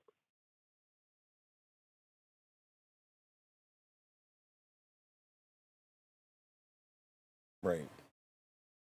So yeah, that's basically wrapping it out. Revolution. That was a revolution, and that's what this show has been about. Of course, I'm going to give you the update of what's going on, but I'm just pointing it out that there is a lot of there obviously was a wave of pro-Israeli sentiment at the beginning of the attacks, but I think because there was that action from Hamas, it has brought light to their plight, and it has also made people question the state of Israel and their human rights violations. So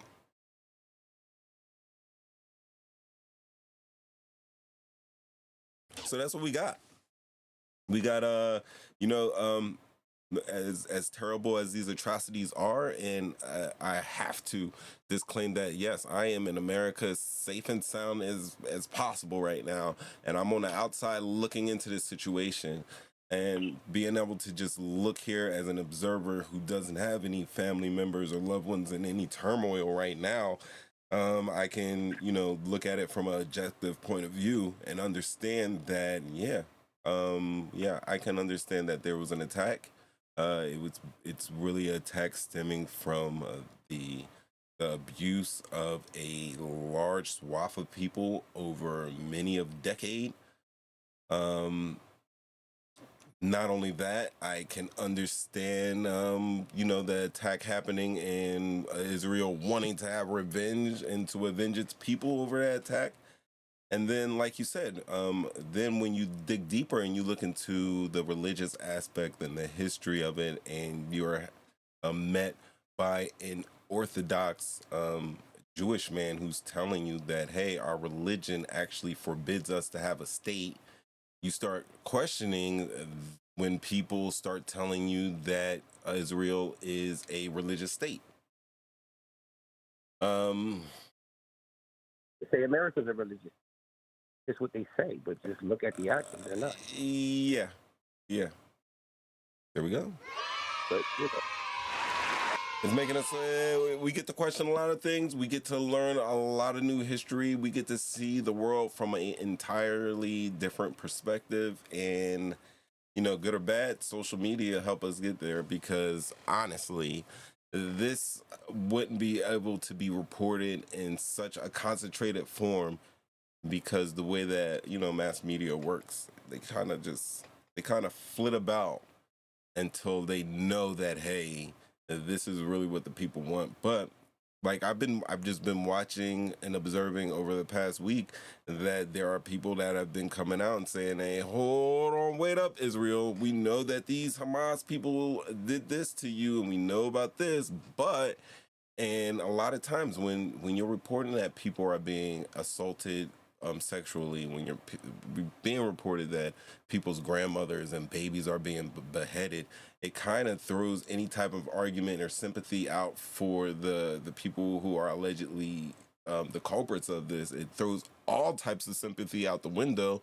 However, it seems like the information is still getting out there, and instead of it being just a one-sided thing, we absolutely positively have a much needed two-sided, multi-dimensional consideration, and as a result, a debate about all this that's going on, instead of just us being force-fed whatever media tells us that we should know. And I'm grateful for that. I'm grateful for that. I wish the circumstances wasn't these circumstances, but this is where we are. Any wrap-up words for this subject? What's up? Israel needs to see fire. They just killed over 1,400 kids, babies. We ain't talking about college kids or nothing. They just killed over 1,400 babies. They're telling they want 1.4 million people within 24 hours to get up out of there. And then when it comes to the north, right? They got one hospital, and then they want to unplug. So you're about to kill a whole. What they're about to do in front of the world. The blessing for social media is that they can't do it. But they can't do it. Let's not get it twisted. That's what I didn't like about Trump when he acknowledged Israel as a state. I didn't like. That's what I didn't like about Trump. I didn't like when he did that. I didn't like when he did that because there's a lot more shit going on behind the scenes with Israel, and it's a whole big thing. But that's, you got to look at what's going on, especially with Iran. Look at Iran. You talking about they want to bring an aircraft carrier with a ship, whatever it is. They want to bring one over there. They got one, and they got one on the way. That's really for Iran, bro. Well, that's what they said. Waiting to hear that Iran has something to do with that. I mean, that's what it's been reported that. I mean, Joe Biden said himself that they're pulling out there because they don't want Iran or anybody else to get it wrong. It seems to me like the U.S. pulled up so Israel could get the quote unquote fair one with Hamas without any of the Arab Brotherhood jumping in. But at the same time, I'm thinking that with all that power that we have in that area, that we could actually get boots on ground and actually assist with getting these 1.4 Palestinian people to safety, and then easing out of there and saying, go ahead, do what you guys do, or we're going to sit back here and watch. It gives them a closer reason to be closer to Russia. And it does give them a closer footpad. I mean, obviously, Israel being over there is definitely a strategic military foothold for the United States. That's why we keep bases throughout the world, so we can just get boots on ground. Oh, we need this. All right, call these people up, tell them, hey, all right. Yeah, they train us to be there and to be on, notice, whatever, in 12 hours or whatever. But 48 hours, you can move a significant amount of people and firepower in 2 days. You know what I'm saying? Especially with the technology we have now. So it always is to the good of America to, keep these military bases around the world, because guys, we gotta keep these McDonald's. Gotta keep these McDonald's going. Hey, I got another caller in the queue. Let's bring him on in. What's up? What's up? You're a little loud back there. 856. Talking shit, getting clicks. Mo'3Times. Hello? Who we talking to? Whoever is at that 200 number, I'm going to give you a couple seconds here to catch up at the 200 number. I'm going to give you a couple seconds to catch up. I'm going to unmute you. You're a little crazy in the background. That's how Richie Revolutions might be sounding when we playing Call of Duty. Hello? Hello. Hey. Yes, sir. You on the line with Mo'3Times? What's good? Are we afraid to say Hamas here? Oh wow! Is this Will? Are we afraid to say Hamas? No, I've said Hamas like a billion times. Are you at a Buffalo Wild Wings, sir? That's what it sounds like. You're at a TGI Fridays. I am at a size 13 cowboy boot wearing festivity. Oh, you got cowboy boots on right now? No, pause. Stop all that. Pause. Better than them flip flops that hit your toes like this that you be having on. I'll take the cowboy boots over them shits any day. You know, I think just like Rip said, like what would make a man want to do what Hamas did? That's just the question that I'm asking. You know, what would make a country, would make a people react in a way that would incite violence and incite hurting people? I would think about that. I thought about that too, and that is why right now my thoughts about Hamas is that they are fighting. Listen, war is hell. There are people suffering. I don't want to be talking so lightly about war, but when you're looking at it in an overhead view, I'm thinking that what they have done is amazing. I want to mute you real quick. I'm gonna keep you on, but I'm gonna mute you because there's something going on in the background. But to answer the question, I think that Hamas did a tremendous job, and they did a very smart thing. Donald Trump said Hamas was smart, and they were smart, and this is why I agree, because they hit them. They took hostages. There were some people in Hamas that took hostages, and that was on some other stuff, whatever. Hamas right now has reported that they have 200 hostages, which means that you just can't go into key sites and drop bombs on key sites because hostages might be there. So they're using it as a defense tactic. The military generals had said that, Israel, the IDF stands up to protect their people. Hamas uses their people to protect Hamas. And that's what it is, because Israel at the same time still has to fight a war of popularity.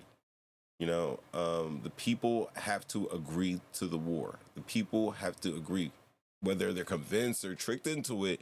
The people have to agree for a war to take place and for a war to be sustained. So when Israel comes out and they're talking very tough, like, yo, these are the reports that we're doing. Honestly, anybody will be like, I'm going to chop your head off and piss down your throat when Israel comes back and they're talking tough. Like, it doesn't hit, and it doesn't hit in a good way. And this mere reason is because of the human rights violations that have been put onto the people in Palestine. Like, what this war did was bring attention to what's going on in Palestine. That is something that the people absolutely positively got to see in 2023 that they were not able to see in, say, 2005 or 2006 when Hamas takes control, or in 2012 when they had those skirmishes over there, when you could actually start seeing rocks and Molotov cocktails up against missiles and rockets and just crazy military weaponry. So I think in answering your question, that as a strategic standpoint, Hamas is killing it because they have brought much needed attention to their cause. Really, at the end of the day, there is no other avenue or no way to approach the situation than to have a ceasefire. Now, Israel has been bombing Palestine, and that, I believe, is another reason why the sentiment towards Palestine over Israel has been shifting. But what I did notice in reporting earlier is something that Israel did, and I think is probably the best way to go about it. What they did was they conducted raids. So basically, like when our military was going through Tikrit, door to door, kicking doors down, or in Fallujah, with small arms firefights and then kicking down doors, that's what Israel has to do in regards to the Gaza Strip. They got to go in, small teams, boots on ground, pulling suspected Hamas, suspected terrorists out. You cannot continue to bomb an entire population of people because, listen, you're looking for 10 guys in this 10-mile area, and you're ended up killing 500 innocent civilians, and that does not play well on the international scene. I know there might be a delay here while you catch up, but that's where I'm coming for right there, Will. That was long. That was long-winded. Yeah. Hey, Will, side note, sad puppy time. I need a quarterback. I'm returning him to kill. For real. You cannot be at Buffalo Wild Wings on the Cricket phone, on the prepaid celly. We're not doing that. Southern Belle, what's good? Yo, did you know Southern Belle? Southern Belle, you're late because we were having a talk that you could have been handy in, and it's called the makeup debate. My little bonbon wants to wear makeup, and I don't like it.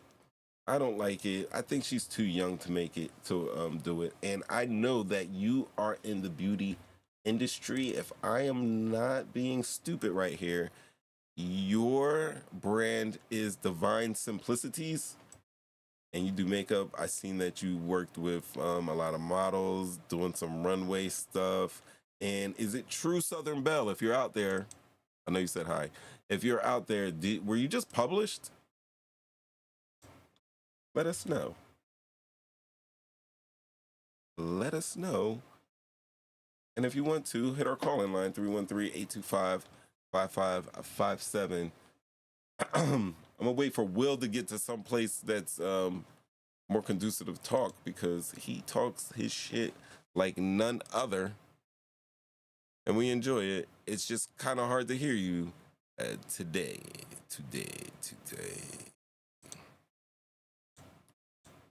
All right. Listen, ladies and gentlemen, here we go. I'm not trying to keep you guys crazy long, but this is it. We're going to talk about the Cheesecake Factory fallout. All right. So last week, if you know, I ran this video. Let me find it. Always gotta find it. I ran this video. You can go on Facebook, and this guy, his name is Kevin Wesley. Kevin Wesley, Be the Evolution. He's one of the first people to post this video. Let me show you. Just a reminder, last week we were doing a show. You know, every now and then I like to go into anything reels that I've saved on Instagram. And earlier that day I had came across this lady basically sounding ignorant as hell about some Cheesecake Factory. Let me remind you right now. Let you sing. All right.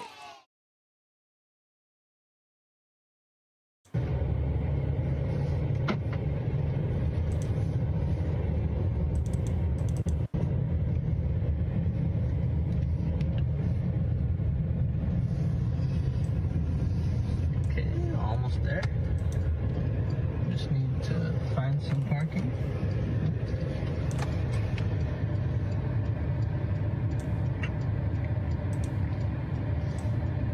Oh my god. Yeah.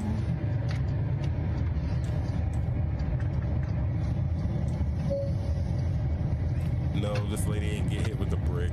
That's the other lady.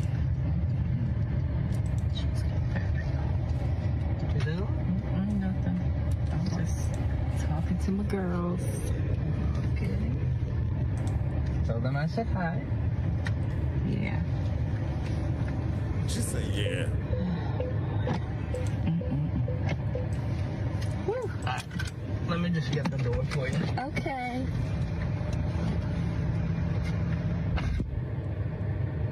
He got me at the Cheesecake Factory, y'all. I ain't getting out this car. Remember this video last week? Yes. Would you want me to open the door for you? Okay. Are you're recording me? Yeah. Yeah. This is the Cheesecake Factory. This is the Cheesecake Factory, y'all. What's the problem with that? This is a chain restaurant. Who takes someone that looks like this to a chain restaurant? You want to talk about it? I'm fine with talking about it, even in front of them. Oh, yeah, I want to talk about it. Yeah. Come on, get up on in the car. Yeah, we're going to talk about it.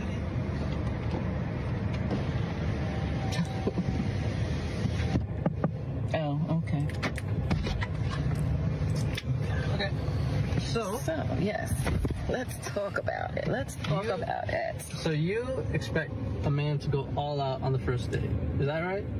I mean, you're supposed to. Look at, All right, so basically when she says, let's talk about it, that's how part one of the video started last week. And we started talking about it, like, and you guys were like, yo, the Cheesecake Factory is delicious. And I'm like, yeah, I do. I love the cheesecakes and everything like that, blah, blah, blah. It's like, it's nothing wrong with cheesecake. We make fun of Cheesecake Factory, and people do, but F them people. F people who make fun of Red Lobster. Cheddar Bay biscuits go. We know it ain't lobster. It's langostino. It's kind of lobstery, though. You know, it's in the same thing, but I will eat some Admiral's Feast. I don't care. I love Applebee's. I will drink a chocolate teeny. I don't care. If your food is decent, if your ambiance is decent, I can get a hot meal and I can get it pretty quick and it's reasonably priced, I'm there for it.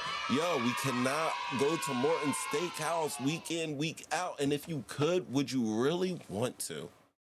Would you want to? Maybe. But honestly, like, I couldn't see myself just eating king crab legs every day and T-bones for the rest of my life. Like, damn. You gotta throw some ramen in there. I love ramen every now. I get a taste for it. But there's nothing wrong with the Cheesecake Factory. Am I right, guys? Am I wrong? Y'all still with me?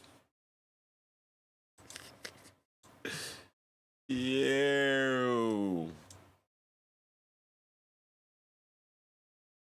That's what I'm talking about. So, right. So this is basically in the video one, but then video two comes. My man's got something to say. He's got something to say to this lady, AKA Cheesecake Factory Lady. When you take out a beautiful woman and you're courting her, because I get courted. So you're courting her, right? You're supposed to take care of her. You're supposed to cover her. You're supposed to protect her, cherish her, treat her well, right? Yeah. That's what you're supposed to do. I agree. I went into this date as I expect, with the expectations for myself, to keep you safe, you know, to respect you, to pay for your food, of course, pick you up, of course, and just treat you like a gentleman, which I believe I have done. I mean, you've been pretty nice, but I mean, and then Cheesecake Factory. I, on the other hand, have certain expectations for a girl I go out with on the first date. I expect her to be respectful too. I expect her to be cooperative, and at least, you know. What did I do that wasn't cooperative? Well, I mean, like, even like when we were walking to the car, you wouldn't put your hand around my arm or anything like that, or hold my hand or anything like that. I mean, it's too early for that. Okay. I don't know you. I can respect that. I can respect that. Okay. When I got to your apartment to pick you up, you didn't want to invite me in. I can respect that too. We're not I don't we're not know there yet. Okay. I don't know yet. And then, but I mean, I feel like I'm doing everything I'm supposed to do as a woman. But I got myself all made up. There's nothing wrong with the Cheesecake Factory, right? Yes, there's a lot wrong with the Cheesecake Factory. Okay, well, look at my planner, where we were gonna go originally. See, now that's where we should have went. All right there. Call him. No. What do you mean no?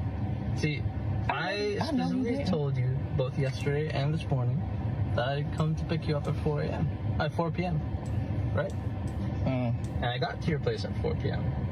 You didn't even come downstairs for another hour, and so I was waiting downstairs for an hour. Right? But I wasn't expecting for work to take me so long. I got home a little late. And like I said, I don't know you well enough to invite you up into my apartment. And that is not possible. And that's why I'm thinking, okay, if we're not there in a relationship to, meet at your apartment, then maybe we're not ready in a relationship for such a nice, fancy restaurant as Aria. Especially if I'm paying for the whole thing, which I'm still willing to do. I would have been, but if we're late, I told you twice. It wasn't that late. We literally left your place at the time the reservation was supposed to be.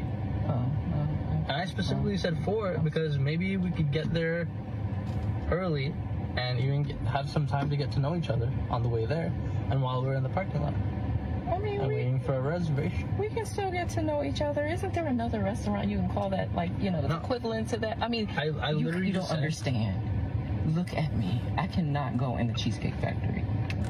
There's nothing wrong with I will die. That's embarrassing. Listen, as I said, I have very specific certain expectations for that. I can tell it's not gonna be there.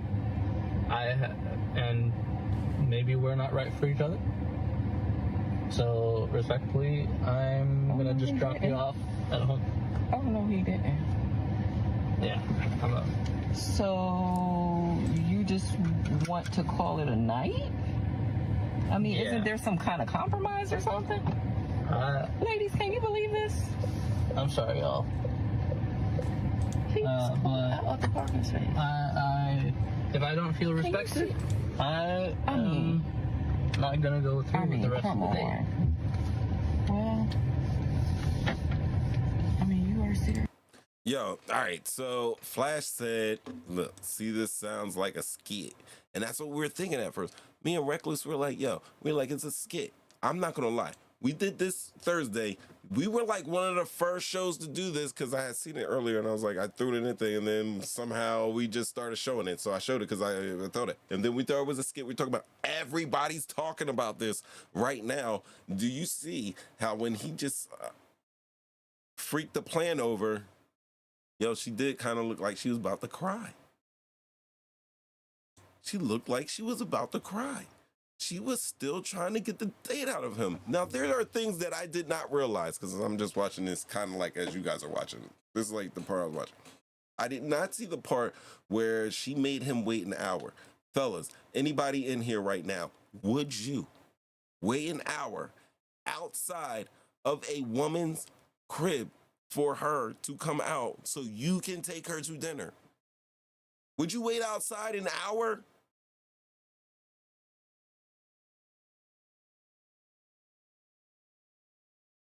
She didn't want no free dinner. No, Ev Love. Not to say she didn't want free dinner, but that's not the main culprit here.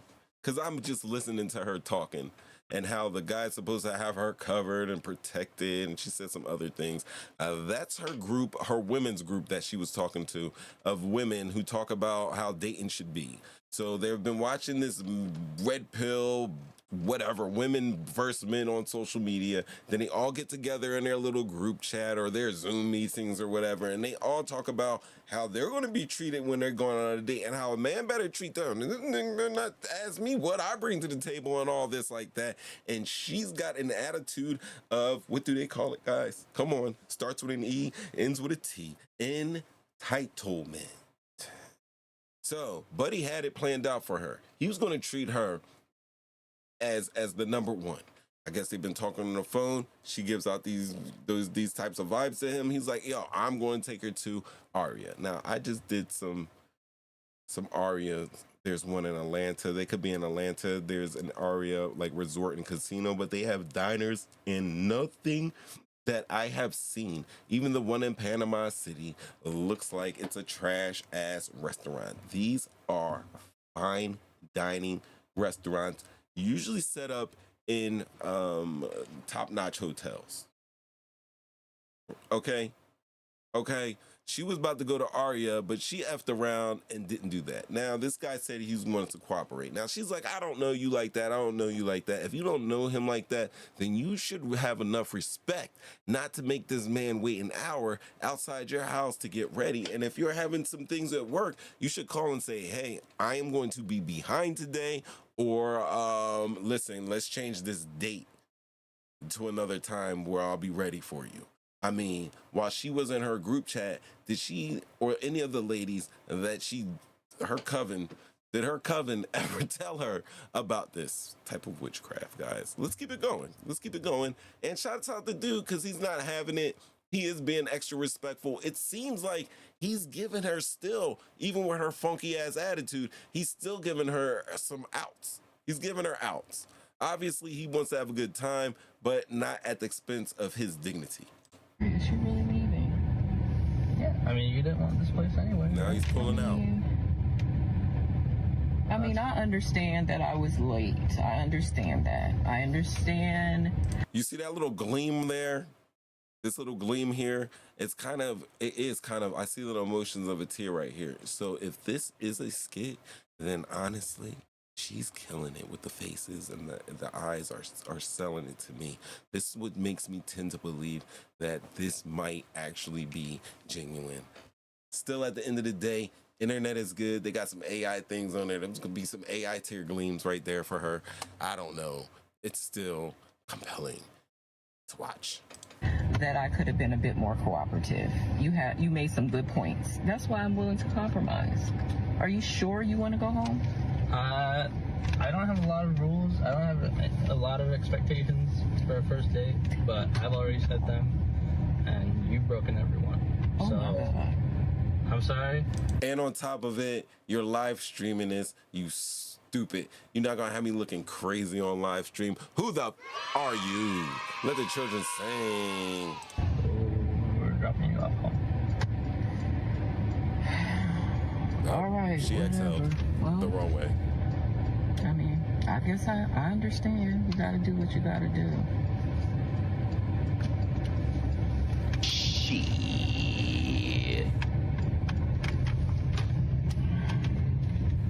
Now there's more. This lady turns up again. Check this out. Like I said before, hit him up. Kevin Wesley, Be the Evolution. Check him out. He damn near at to 1 million. I know I need some followers. If you guys ain't following me, follow me, please, and tell a friend to tell a friend. But he could use some as well. Get him to 1 million or whatever. He's got some content going. I've seen him around before on some other stuff. Now, then this lady comes out like this. Hey guys, this is Alicia. It's been a while. Oh yeah, that's her. Her name's Alicia, aka Cheesecake Factory Lady. Listen to this bullshit. But there have... Look at this. He's an Uber driver. Yeah, Pops. How considered. She didn't deny. She didn't. She didn't. She really didn't. I've been quite a bit of things on my mind.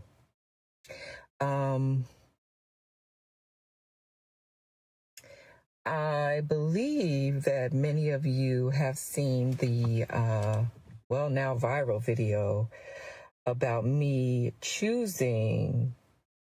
She was happy about that viral video part, even though she's sitting here trying to act like she would. Look at the gleam. The eyes tell it. Look at the gleam.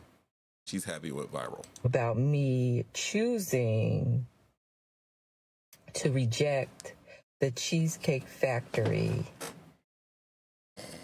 because I wanted more from my date. I want to, let me say this. It's interesting to me that just how you want to a moment in time, right, can shape how so many view you. This is me. Listen, I watched a little bit, but this is my first time literally paying attention to what she's saying and what's going down, and I'm breaking it down.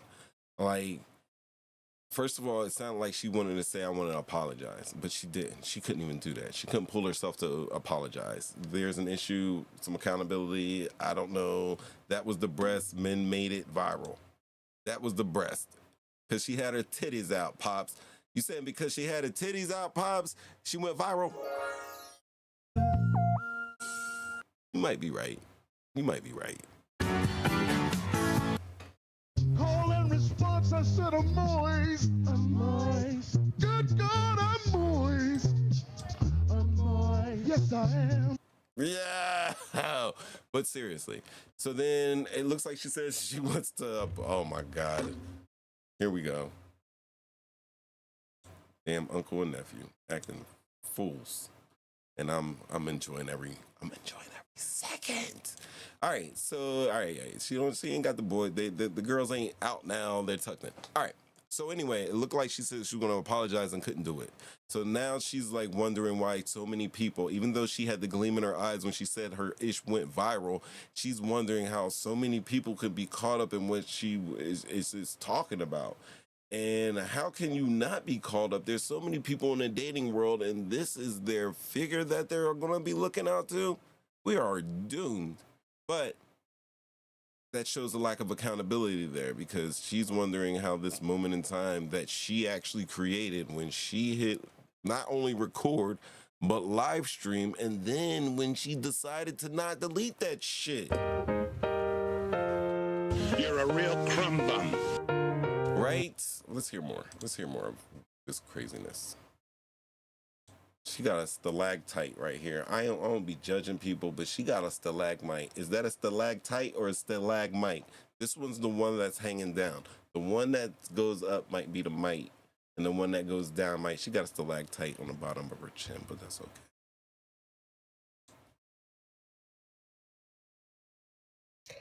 And so I want to talk about, I'm trying to remember, bear with me, guys. I wrote down some notes so I can remember everything I want to say. I watched the comments, the shares that you guys, the opinions that you guys had. And I have reflected on all of them, processed all of them that I was able to read.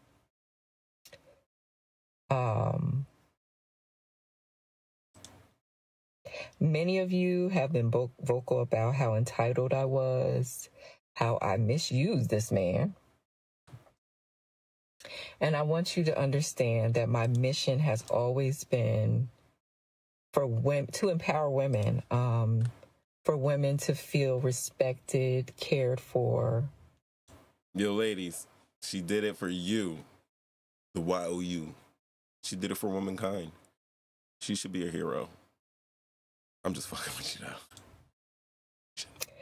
now. Not be misused, or abused, right? I've seen and heard many a horror story, men and women, not just women, men and women. And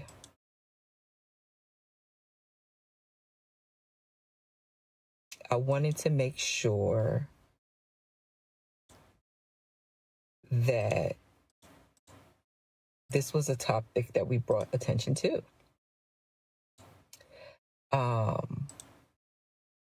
Many of you interpreted within, interpretations that I saw. I want you to understand that this was never about exposing or embarrassing anyone. That's a lie. It looks like she hit record to embarrass this man for taking her to the Cheesecake Factory. She tried to shame him into taking her to a nicer restaurant and then the Cheesecake Factory. But that's not what she's saying here. She's saying something else. I don't understand, because I just saw her and try to shame. She just tried to shame that man into taking her to the Cheesecake Factory. I hope this is fake. The purpose was to spark discussion, to foster learning, and the purpose was because you thought everybody was going to get in the lives and be like, "Ew, yo, girl, you look too good," and you were hoping that guys were going to see the girls out and be like, "Yo, she looks right. I would never take her to the Cheesecake Factory. I would take her to Aria, like the buddy had in his planner to take her to." That's what she was hoping for, but she did not get that response. And the thing is usually in these situations, my observation, it's split 50-50. It's usually a man versus woman thing. It's a masculine versus femininity type of thing. But it seems that we all join together, once again, like Voltron, yellow, blue, red, green, black, pink. Was it all white? No. Anyway, we did all that joining together to go at this lady for her selfishness and ratchetness, if you will. We all joined together, and it does not look like she's enjoying the response that she got. Maybe she's thinking she was going to get another response. growth, right?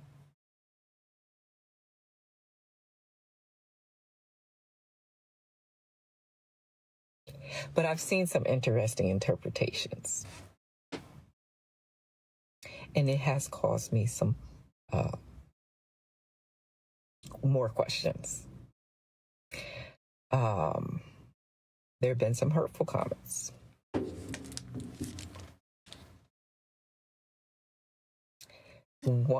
People wanting to come for my job. It's interesting to me how angry someone can get about something. Lady, first of all, if you put out content, you're putting it out so you can get a reaction to it. Hopefully you get a like, a positive comment, a subscribe, a share.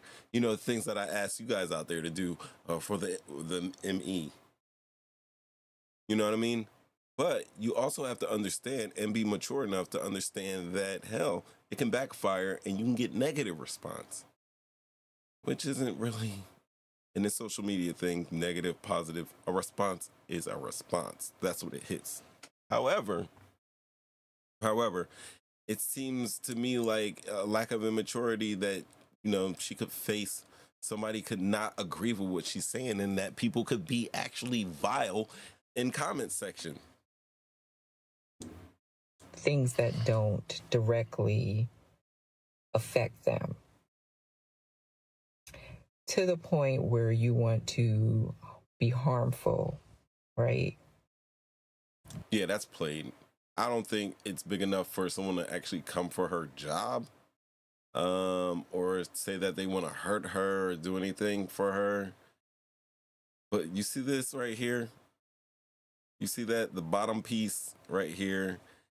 If she does cry, I can assure you, she's gonna cry ugly. She's gonna ugly cry.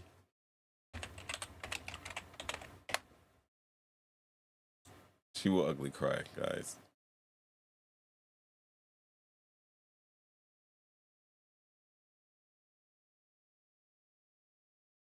That's how she gonna look like. She's gonna be looking like LeBron. Right there. Like he was hugging Delavadova. I think that's out there when she's gonna look at this snot bubble. That's the tears she's gonna have. I digress. We're almost done here. All while screaming respect.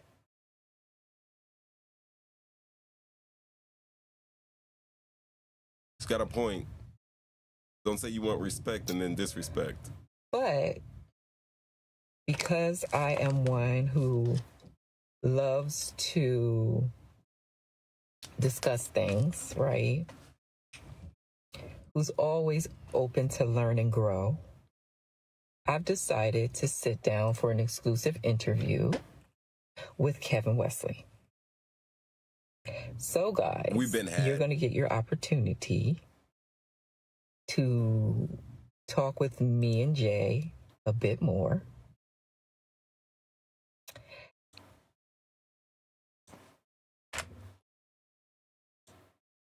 I just noticed too, she's a hard swallower. Like, she was doing that. That kind of bothers me. Kind of really bothers me. Anyway, she did. She went on and she did an interview on Kevin Wesley's Jun. Here it is. Ooh, why did I do that?